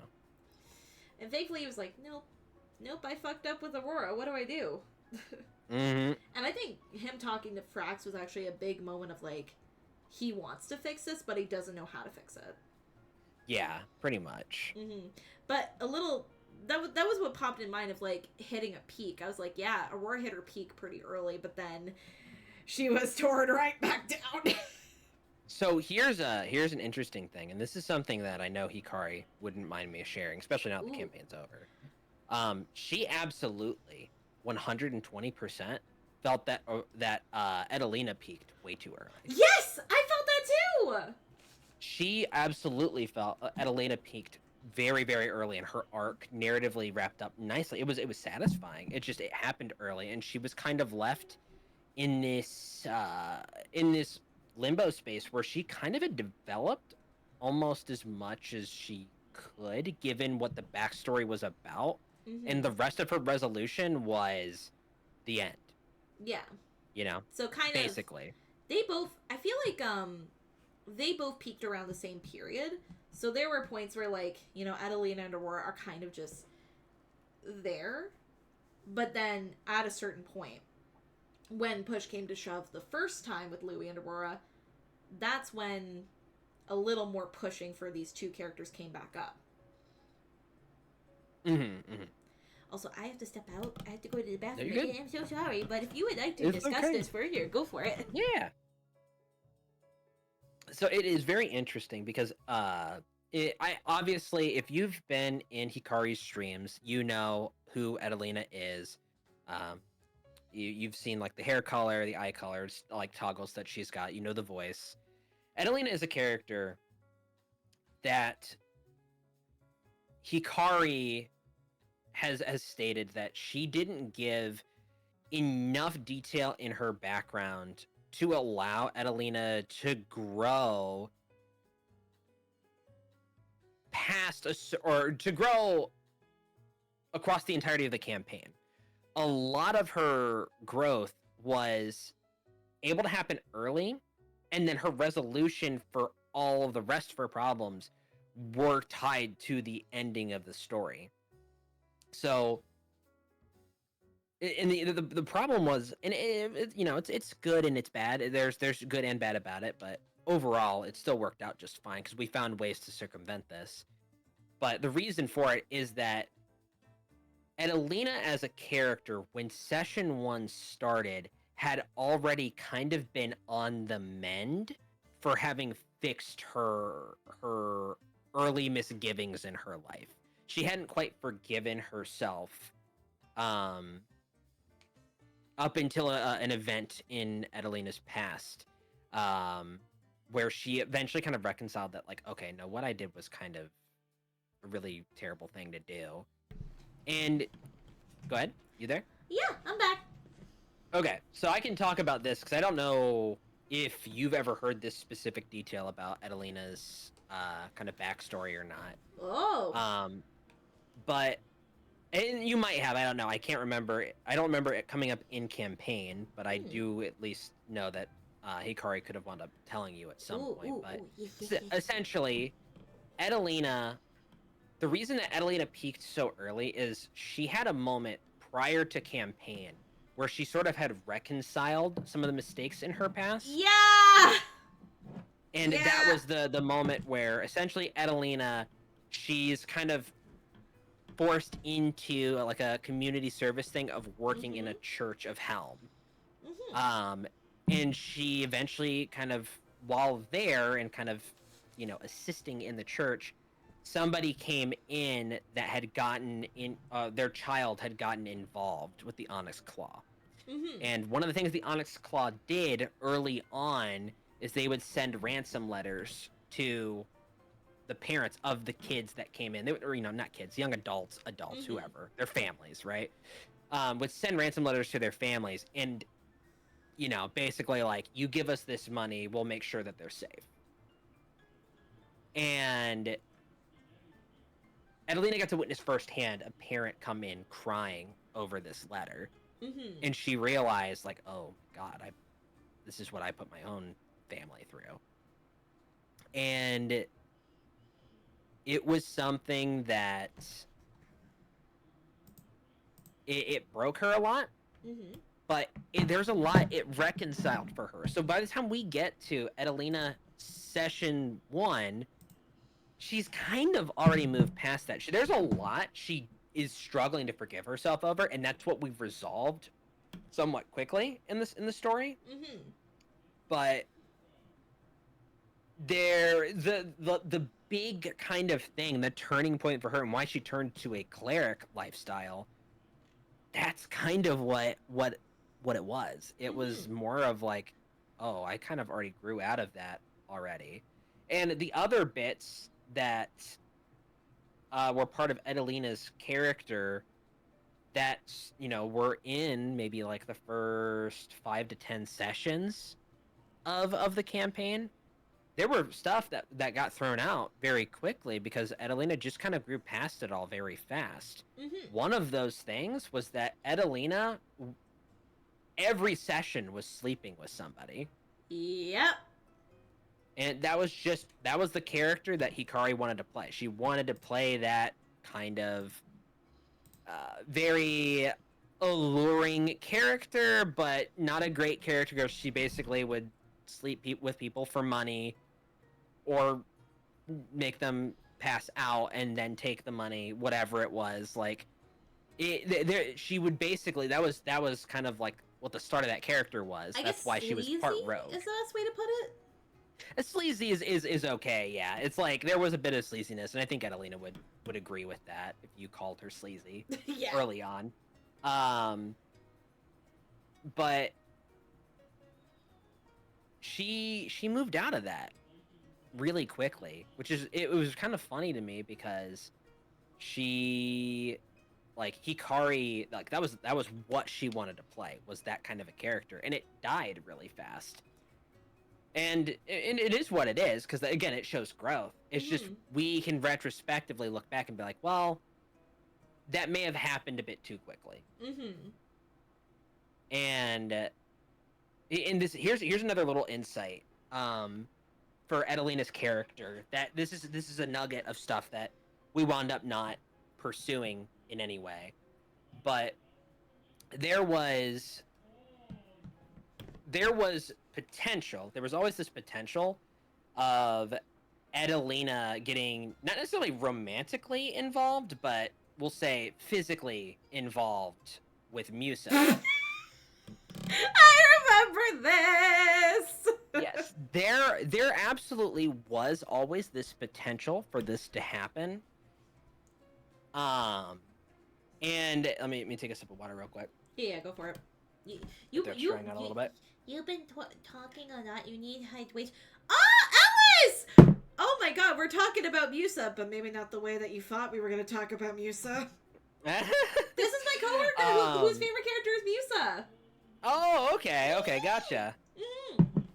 But essentially, Musa and Edelina, there was this potential where they sort of would have become like a friends with benefits situation. And again, this was more of just a throwaway idea that Hikari and I had talked about, because it sort of made sense in a way, because especially early Edelina, that's kind of what she was attracted to. Like, no one can deny that Musa is an attractive guy. Oh my God, when you finally got his art, yeah, Musa was hot. Yeah, and so when we had that, right, when that kind of came around, it's like, okay, Musa as a guy is extremely attractive, and Edelina has slept with way worse. So like there was always a potential for that to happen, and to kind of signify, right, how possible this was, we had rolled in the event that they had ever done anything. We rolled to see how it would have went. I rolled a natural 20 for Musa, and she rolled a 19. Well, damn! So the way we kind of rationaled that is if they ever did do anything, that's obviously how it went. But essentially, if they had ever if they don't pursue that, that's essentially the way we took it, was they would be extremely compatible in that regard. And there's nothing wrong with that. Like, no. And that's the thing that I always want to make sure that my players always understand is like, we don't have to shy away from those topics.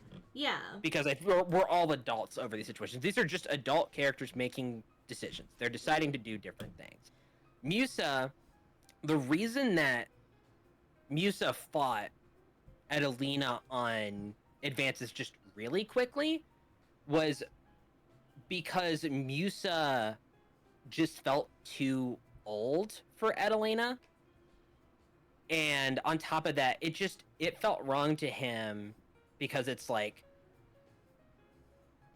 it felt like for him, he would be taking advantage of like a weakness in her. Mm-hmm. And Musa didn't want that. Musa wasn't really looking for like a relationship because Musa was dealing with his own crap. Oh, Musa yeah, he was. had his own demons. And the way we kind of rationaled if they would have got into a relationship, friends with benefit situation, it would have been because Adelina kind of fought for it, being like, look, you're not really looking for a relationship, I'm not really looking for a relationship, but I can tell that you are lonely, I can tell that you do struggle with different things, and I can tell that there's at least some attraction between us. I don't care about how old you are. I'm an adult. I can make my own choices. And if there would have been a conversation like that, where she really kind of pushed that it wasn't taking advantage of her, it wasn't this, wasn't that, she'd done way worse, all these different things, and would have fought for it, there's a possibility it could have happened. Mm-hmm. But to me, that's what makes the characters... Yeah. That's what makes the characters real, though. And that's what I feel like goes into making realistic player characters, is you should be able to think of your what-if scenarios. What happens if your character is confronted with this? Yeah. What ideals do they hold in place? Do they stick to those ideals if they're kind of, if they're egged along? Or do they kind of allow those ideals to kind of, give in and fall by the wayside? And for Musa, he was pretty well dead set on all of that. He did not want to take advantage of Adelina in the way of, the way that she was kind of doing this to herself. Yeah. And he stuck with that. And I think that that shows and is a testament of how good of a friendship they wound up having. Is that Musa had the respect for Adelina that not many other men had for her. So when we tie this back to how I like to write characters and everything like that, and how I kind of like to form them, Musa is a very good example of the players creating something and the DM having to respond to, what is best for the session at hand. Musa starts off as a nameless guard. And it again, makes sense, right? These prisoners, they're trying to earn their keep, but they can't just go out and do a mission on their own. They need people with them. They need someone that's going to watch them, or at least know where they're going and all these other different things. And thankfully, they trusted them enough because they did have good people in the group, so they didn't think they needed much more than one. And so Musa is assigned as a nameless guard to make sure the group doesn't run away. And Musa just winds up performing in battle super admirably. Just went in and just popped off. He downed 3 people before he finally went down because he didn't really have stats. And no, he was broken. and the thing was he wasn't any higher level than any of you. Yeah, he technically was lower level realistically. Yeah, but the dude was busted. The dice just wanted Musa to pop the heck off.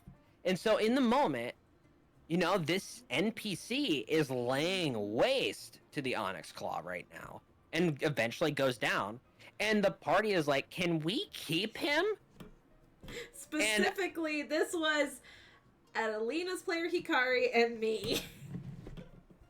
And everyone's laughing over this, and I'm thinking in my head, like, oh my god, have I just somehow created a DM NPC? Like, and that's another topic we can get into here in a second. Mm-hmm. Oh, hi, hey, Brian, how are you? But as we progressed further, and everyone really was pushing, like, Louie's the one that pushes, oh, what's your name? And it made me had to think of a name on the fly. And everyone's pushing, like, can we keep him? Please, can we keep him? All right, fine, we can keep him.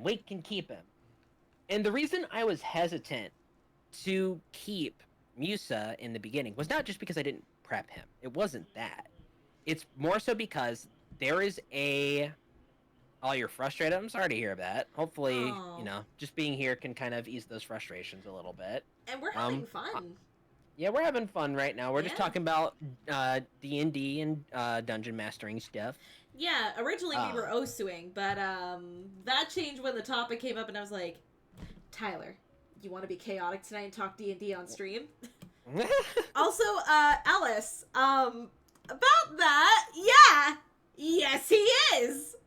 I am pretty sure I don't know if I still have Musa's reference. I'm sure I do. Hang on. I don't have Musa's reference still, but his talking like his token reference? No, we're talking about the cake! Like the abs!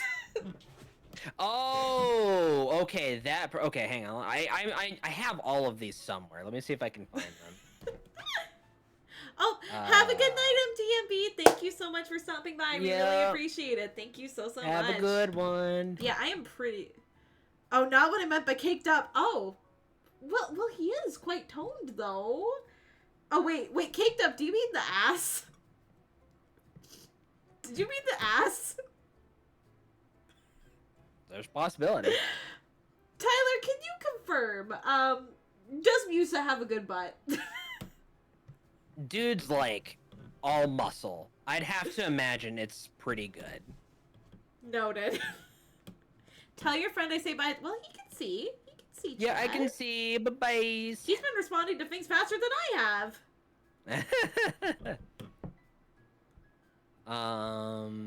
I don't think I have a reference that really shows off Musa's cake, per se.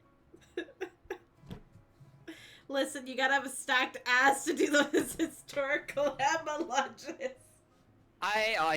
Like Musa was very, I mean, like, for a while, like some background on Musa. I don't know how much Sammy got to tell you about Musa's backstory, but I have not. I have not told anything about Musa. Musa, as a young man, got caught up in kind of like gang turf wars, but you know what the fantasy equivalent of that would be, essentially. And pretty much a lot of like physical infighting, since there's no guns realistically. It was fists, swords, all the works, you know, whatever it was. And he'd been in prison a couple different times.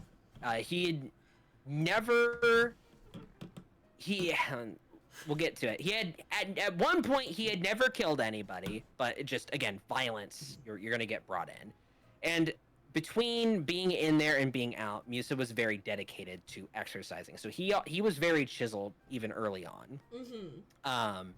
But later on, after just being caught up in that lifestyle, he wound up being in a tavern one night, and some people from one of the rival factions had come in, as happens in turf wars, and started trying to pick a fight. And Musa went in to punch one of them, and one of them very cowardly threw a young, like 15, 16-year-old girl in front of him, and he punched her right in the neck and broke it. Yep. And she died pretty much on impact. And Musa, from that point, was very broken. Mm-hmm. The only thing he did in that moment, he kind of cradled that body in his arms and just stared down, while the rest of the gang members that were there just kept hitting him with things, chairs, bottles, you name it. And this is why he's got many scars on his back that he has utilized into a tattoo. Mm. And from there, he was in prison. Technically, the other rival gang members also were arrested because they had a part in this, but it was involuntary, but it was a killing nonetheless. And he was kind of rehabilitated and reformed by the commanding officer, Kane, I believe his name was. Yeah, we love Kane, even though we don't talk about him enough. Kane didn't have as much spotlight after a certain point in Pro Misfits, but yeah. he's a very close friend of Musa's and helped him get out of that lifestyle and kind of reform himself. But he was still dealing with those issues even, well into the Pro Misfits campaign. But all of that to answer, the point of why Musa was as cut as he was. He always needed to be ready for a brawl, and so exercise was just the name of the game. Have you ever shown what Musa looks like before? I don't think I've ever, so I probably should. Thank you for mentioning it to me. Here's the headshot reference I have. Oh, thank you. I was just gonna pull up his Satara art. You can also do that too. Actually, I'll pull up his Satara art because his Satara art is chef's kiss. Alright, let me find. I want to joke and pull out the Aurora with you Musa, where are you? I'm having a hard time finding Musa. Shit. There he is. I found him. There he is. This is Musa. This is Musa.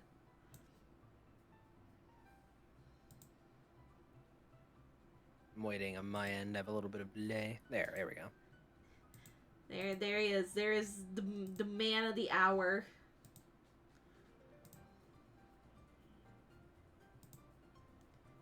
I remember when we were first getting this art done, we were like, mwah. This was fun to get Musa actually drawn. Oh yeah, for sure. And now we've gotten a number of different art pieces of Musa now. We do. We honestly do. But this is Musa. I cropped it out. I cropped it a little bit so that way it's mostly Musa's headshot. And also because Aura's just right there. Yeah, but she's not the focus, so we're putting her off to the side. But yeah, this is Musa as a character in general, and this was after he took his helmet off, because yeah, so funny. For a while he had one on, just because, again, I had just had an unnamed guard token, just NPC guard, I think he was C or D, one of the two. But once we kind of, I revealed the headshot, which I also sent to Sammy, and then we got this art done. It was that really cemented his look going forward. We were just yeah, that's our friend now. It was yeah, we want that one. We never replaced. Wasn't Kane's condition that we were supposed to replace him? I think at some point the idea was I'm gonna need him back at some point. That he never came back. I mean, realistically, at some point, Kane understood. He's okay, well, he's kind of doing some more important business than running the jail. He's taking care of he's babysitting. Yep, he's taking care of some business right now. I mean, he got a wife out of the deal. Well, he got a stunning wife out of it all. Stunning wife? Had a daughter later? Yup. An adorable daughter. Oh, man. Precious Babu. Fun fact, guys. Musa took a vow of silence for his daughter. Yep. For context, it was because his daughter had such strong magical potential that every word she spoke casted a spell. Yeah, essentially, to elaborate on that, Rouge is Musa's eventual daughter's name. Should I pull up the family picture? Yeah, you can. Yeah, I'll pull up the family portrait.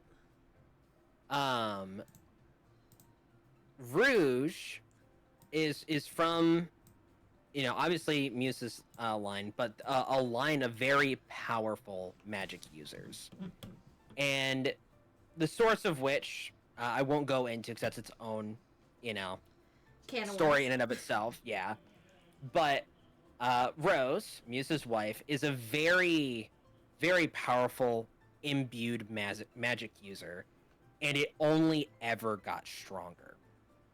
And once Rouge was born, she had so much latent magical potential that the words that she was speaking would manifest themselves in different spells. So, and they would respond to her emotions. So, as an example, in Girls' Night Season 1, there was a moment when Rui was about to take some pretty massive damage. Yes. And Rouge, for the first time in that campaign up to that point, spoke and called Rui's name and was worried. And that worry casted a warding spell on her. Very minor, just like a cantrip. It wasn't anything crazy, but it added to, I believe it added like to, I think it was like disadvantage on the attack roll or something like that is what it enforced. And because of that, that intention made it so that Rui did not get hit by this very massive attack. Yes. And aided in that fight. But Rouge, that's essentially, she can't speak. If she speaks, she just starts manifesting like magical effects like crazy.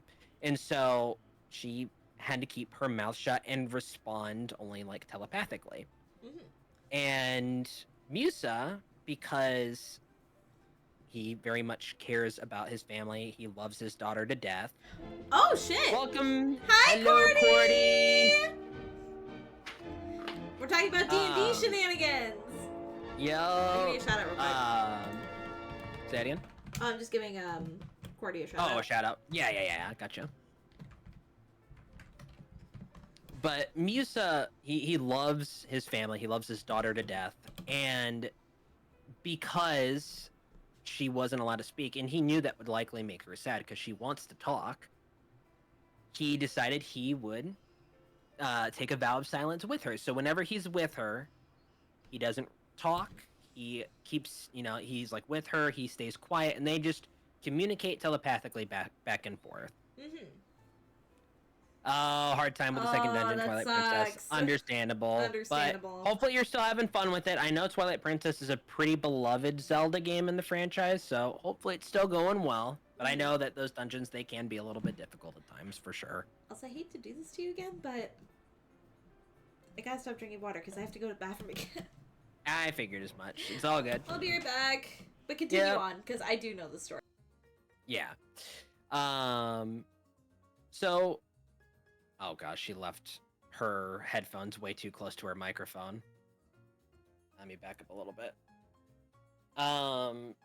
Basically though, Musa, he took this vow of silence so that way she didn't feel like isolated by her magic or anything like that. And they just stuck to communicating telepathically whenever they're together. And this is essentially like just to kind of point to Musa's character a bit, is he's very much, he's grown quite a bit, and he's had a lot of things happen because he went with the Pro Misfits and changed his life pretty much entirely. So he's had a lot of things that he's picked up that is extremely of value to him that he doesn't want to lose. You beat it. Okay, that's awesome. Glad to hear.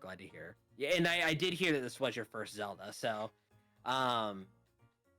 you're starting off on a high note, that's for sure. I know that this particular Zelda, I know it plays pretty well. I know everyone generally likes it pretty well in comparison to a lot of the other ones.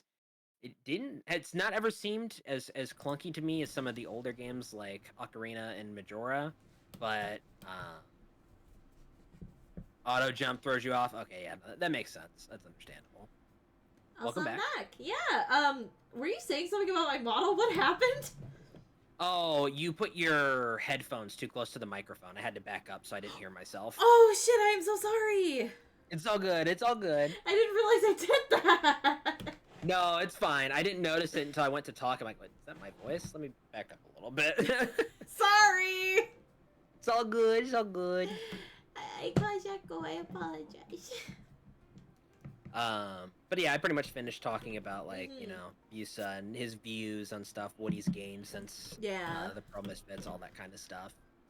But a very good DM character, like a great example of a DM character that enhanced the world overall, but never took away the spotlight from the players. And that's what you have to do with DM NPCs. It is such an important thing. Like most DMs swear to never. Ever. It is almost a cardinal sin to put a DM NPC in the player's party. Unless it's like a retainer or something with less significance and less levels and isn't as important. The reason is there's a lot of DMs that can't separate creating moments for that character from making sure the players feel like they're the main spotlight. Yeah, retainer route, exactly. Yeah, normally retainer route is really the way you want to do it. This particular time, the players really wanted this to be a full character that was venturing with them, and I was very worried about that because I'm like, oh god, this is the biggest pitfall I've watched across every DM video I've ever seen, is to not do this one thing. So I had to do a lot of thinking about that to be like, should I do this? Can I do this? Do I feel comfortable doing this? But the players wanted it so badly that that's what I gave, and then I made it a point from there on. I created cool moments for Musa, but I made sure to give everybody else like at least double the amount of cool moments. And then also only really used Musa to further amplify the players and just kind of let him be like a wall for them to bounce some of their stuff off of. He was kind of the wall of wisdom for a good while. And then when it wasn't him, it was Rose. I think a great example, got bubble in my throat, excuse me. I think a great example of this was honestly, like, the whole scene with Musa and Aurora regarding the topic of scars. Because at this point, Musa had no way of knowing. No full way of knowing. Like, he knew that Aurora had scars, but he had no full way of knowing of how, like, they truly impacted her until the conversation they had regarding romance and scars. Yeah. And he was one of the people to tell her, like, well, first off, no, Rose didn't care. Yeah. And second off, that shouldn't matter in the first place. Yep, exactly. But he was always, like, a good, like, bouncing wall, especially for Aurora, I found. Because Aurora, baby girl was traumatized and had a lot of issues. She had a lot of things that she was dealing with, and I mean, there was one particular point. I think it was either session 2, maybe it could have been session 1, but very early, Louis had a very deep conversation with Musa about like purpose. I remember this. And like how to. I think the idea of the conversation was how do you come to terms with the fact that you're a minor player in everybody else's lives? How do you come to terms with your place in the universe, which is so much bigger than you? And the conversation boiled down to, it's like it's not always easy to come to terms with that, but it's all about your perspective. You're only as small of an impact on the world as you choose to be. You can be a positive impact, and while you may feel like that only benefits a handful of people in your life, the benefit that you bring to those people will make it feel like you're a much bigger player in their lives than what you might would think. And also to respond to Cordy, yes, Cordy and Misa were definitely very similar-minded in terms of plans and in a lot of things. They all, both of them were kind of the keepers of early Blaziken before Thrax. Yep, 100%. Also, I have an off-topic question regarding Misa, but also Louis too. Okay. It's just a funny question. Mm-hmm. How soon did Musa know that Louis liked Aurora, or at least had a crush on her? It sort of depends. I can't remember if Musa's seen Louis blush in like first or second session. I don't remember if he's seen that. If he's seen it, he would have started guessing pretty early. I don't think he was. I don't know that he. I thought that was a moment just between the two of them. I know. I think Cordy was there, but also another guard was there, but not Musa. I think Musa was just in his room, getting ogled at by Adelina. Yeah, I think you're right. Actually, I think that was the moment that Adelina went in there to wake him up. Mm-hmm. If I remember right, the next moment this was a very low possibility of him fully piecing it together, but it was like maybe brought up the question was Louis' reaction to seeing Aurora get her face spat in by Sinnos, and seeing how he immediately went to anger and chucked a dagger, knowing that it was not really all that likely he was going to hit. Yeah, but Musa could have rationalized it as like, maybe he's just being defensive because Aurora's pretty weak. Probably would have done the same if I was in the same position. I would say, yeah, like pretty much. He was in his mind, he was saying, oh, that could be a number of different things, but like he at least is protective of her for sure, and that's understandable. Mm-hmm. And I think that would be like the basis, which would be early, and then it wouldn't probably be until a little bit later, like when they started interacting more, that he was like, okay, maybe it's a little bit more than just protective. He's like, wait a minute. Am I seeing something here? He's like, do I have to deal with puppy love or relationship trauma? Either one I don't want to deal with right now. Both. It was both. It really turned into both. Well, at first it was just puppy love, but then later on it was drama, and he's just over there. I think Misa was over there like, I knew this was gonna happen. Yep. Michael, what the fuck? Yeah, he being loud in there. I can hear him. But also, I just realized I missed one of Cordy's messages. Let me look back because I haven't had a chance to really like look at it. I'm trying not to look at it because I want to be surprised for campaign. Oh, fair enough. Yeah, I'm trying not to look. I know the reference. Cordy sent me the reference, so I know what the reference is. But I'm like, I don't want to look. I don't want to look yet. I mean, it looks really, really good. Looks super cool. Yeah. Ooh. But I'm trying not to look because, like, I want to be surprised with this particular arc. If I'm honest, I want big surprise. Because admittedly, I've already been spoiled to one dynamic that could potentially happen in the campaign they're being involved with, and I don't want to be spoiled further. Because depending on which one ends up happening, like which characters end up using, I'm already spoiled a ton.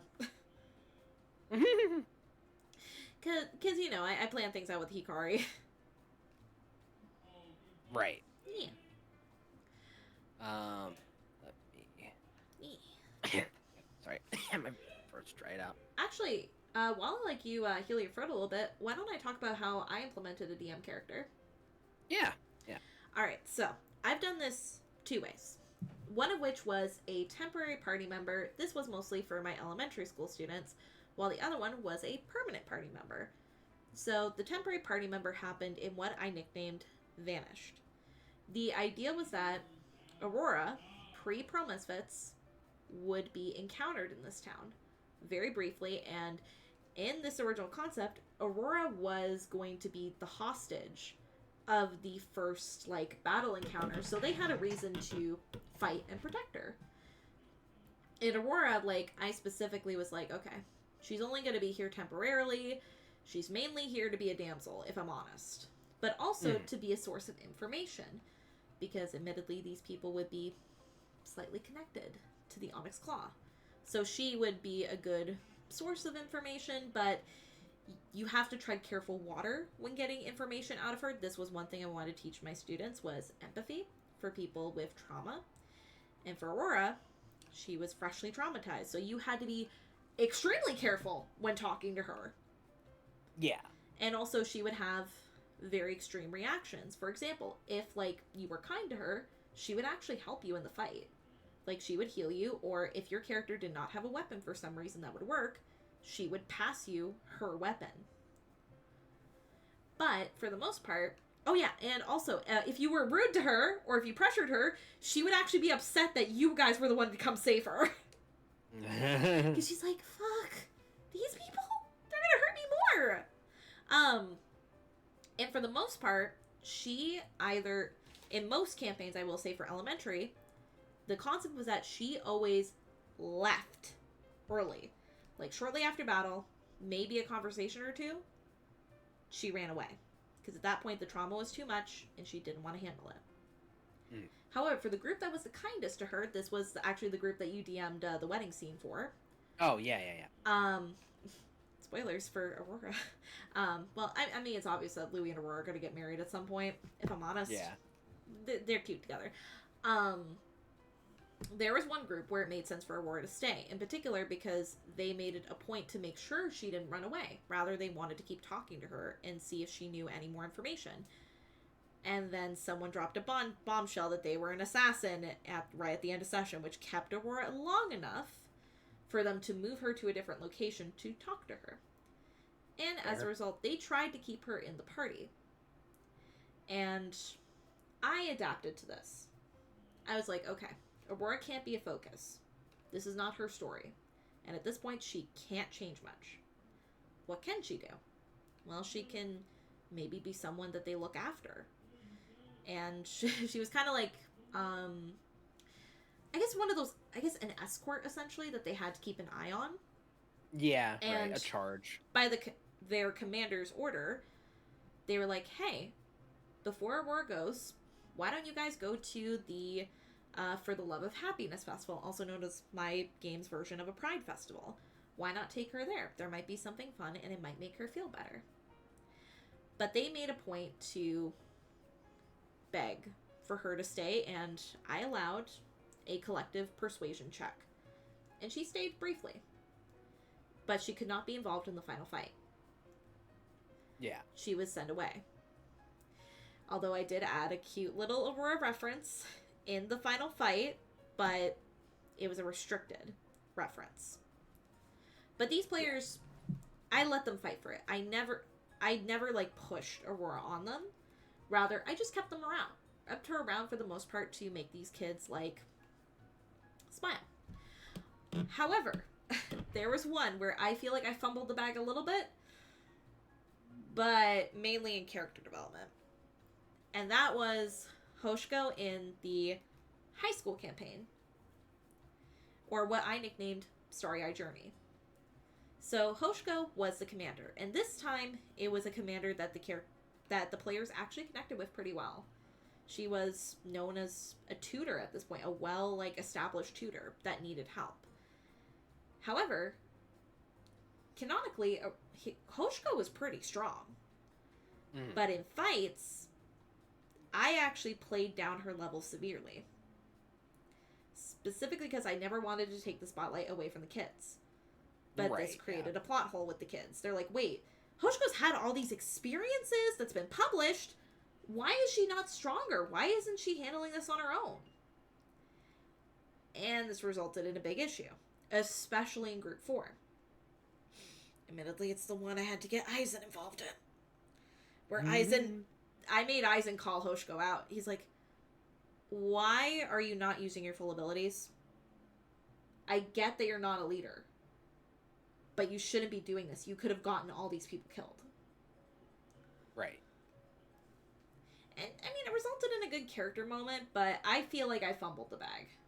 like for a lot of these campaigns where Hoshko backpedaled in development and ended up like a lot of the kids weren't interested when they found out she was holding back.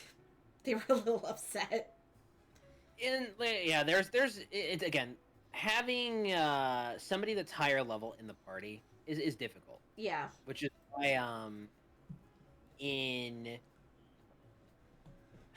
this is why in Girls' Night, when Ushi made his appearance, there was a point that I made where everything that I tried to do, I separated Ushi out from the rest of the group. Mm-hmm. So, roleplay stuff, he can stay in, obviously. No big deal. Easy. Could even crawl into bed with Ravenna. He did. Technically speaking, I think they just the first time it just sort of happened, and then it was Ravenna's dreams that forced someone's hand. But anyway, hold on. The Also, I want to say, Cordy, I'm sorry that you're still not able to figure out who took that. That's so messed up. Yeah, that's fucked up. Like, just seems like such a weird, innocuous thing to take. But I know that we've been having, like, generally across the world, we've been having a lot of people that are stealing packages for no good reason. Mm-hmm. It's why I'm so glad that, like, my neighbor, like, always takes my packages. She doesn't let anyone. If she hears someone at my door, because she's, like, always in the living room, and she doesn't see me come out for, like, a minute, she just takes it and calls me. Mm-hmm. She's like, nope, I'm not letting this get stolen. But when it came to battles, Ushi was always, like, separated from what was going on. So that way, Ushi could figure out how to deal with what Ushi had going on, and the players didn't have to worry about their agency being broken because somebody was, like, overpowered. Yeah. The only time that changed was towards the very end of the campaign when everyone went to the Feywild. But I feel like I handled that pretty well. Oh yeah, you did. Considered. I barely noticed. And obviously that does boil down to Hikari playing Ushi, like, I don't think she really ever held back, but playing Ushi in a way that it didn't, like, over imbalance the rest of everything that's kind of going on. But it's difficult, especially for you in the situation that you're in, where you don't get a lot of time in your sessions to do different things. It makes it that much more difficult to find a way for someone to have agency when they're well over the respective level of who's in the game. Whoops.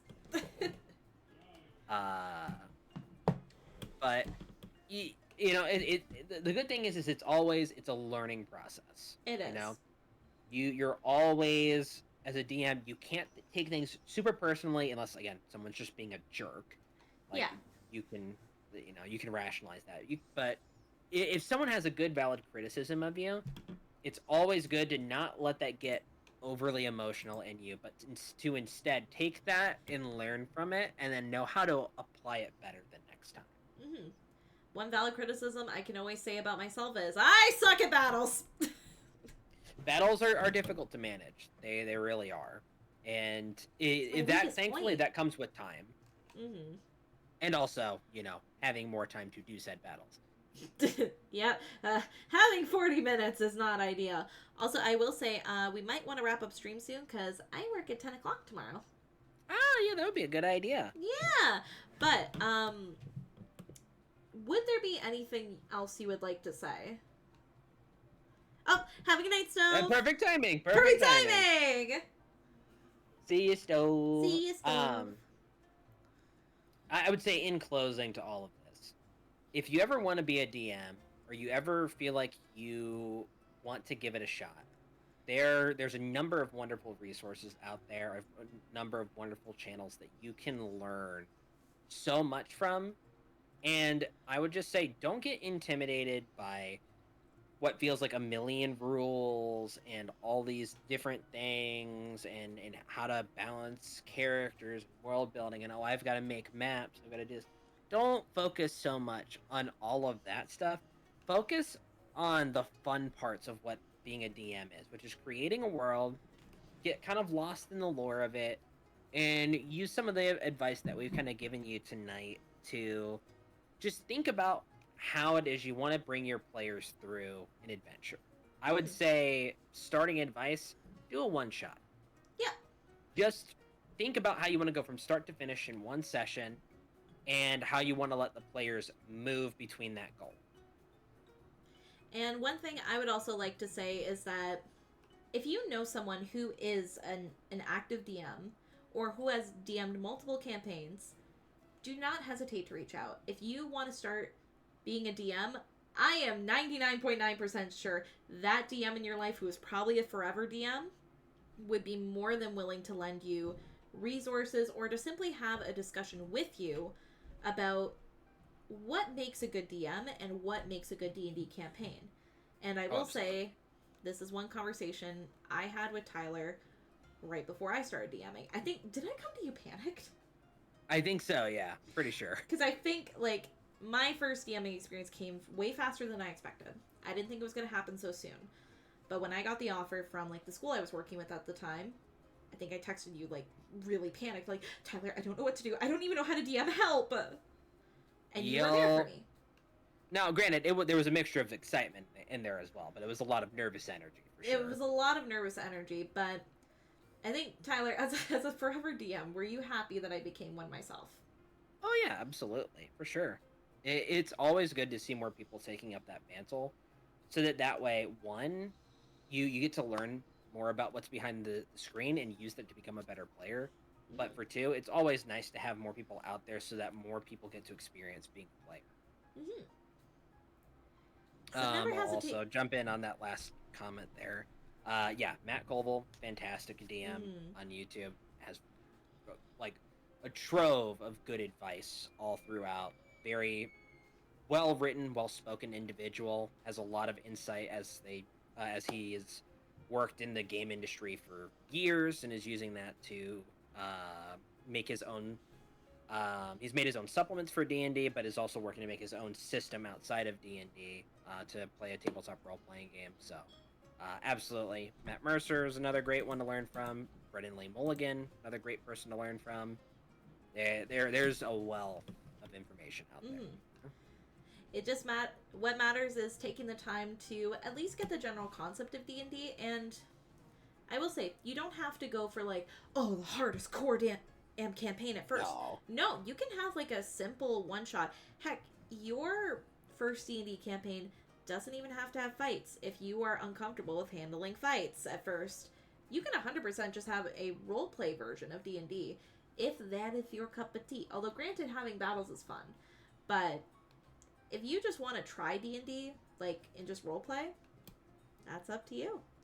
At the end of the day, D&D, whether you're a player or a DM, is what you make of it. And that's how I've always seen it. Sometimes D&D is just a fun battle. Sometimes D&D is a fun therapy session. Basically. But yeah, that is pretty much some of the things we've had to say on D&D.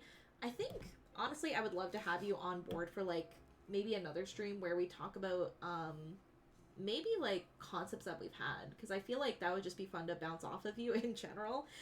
Oh, yeah. If you guys don't know, I bounce off of this man so much. Like, you have no fucking idea. Let's not say it that way. That sounded terrible. Oh my god! I just realized I'm so sorry!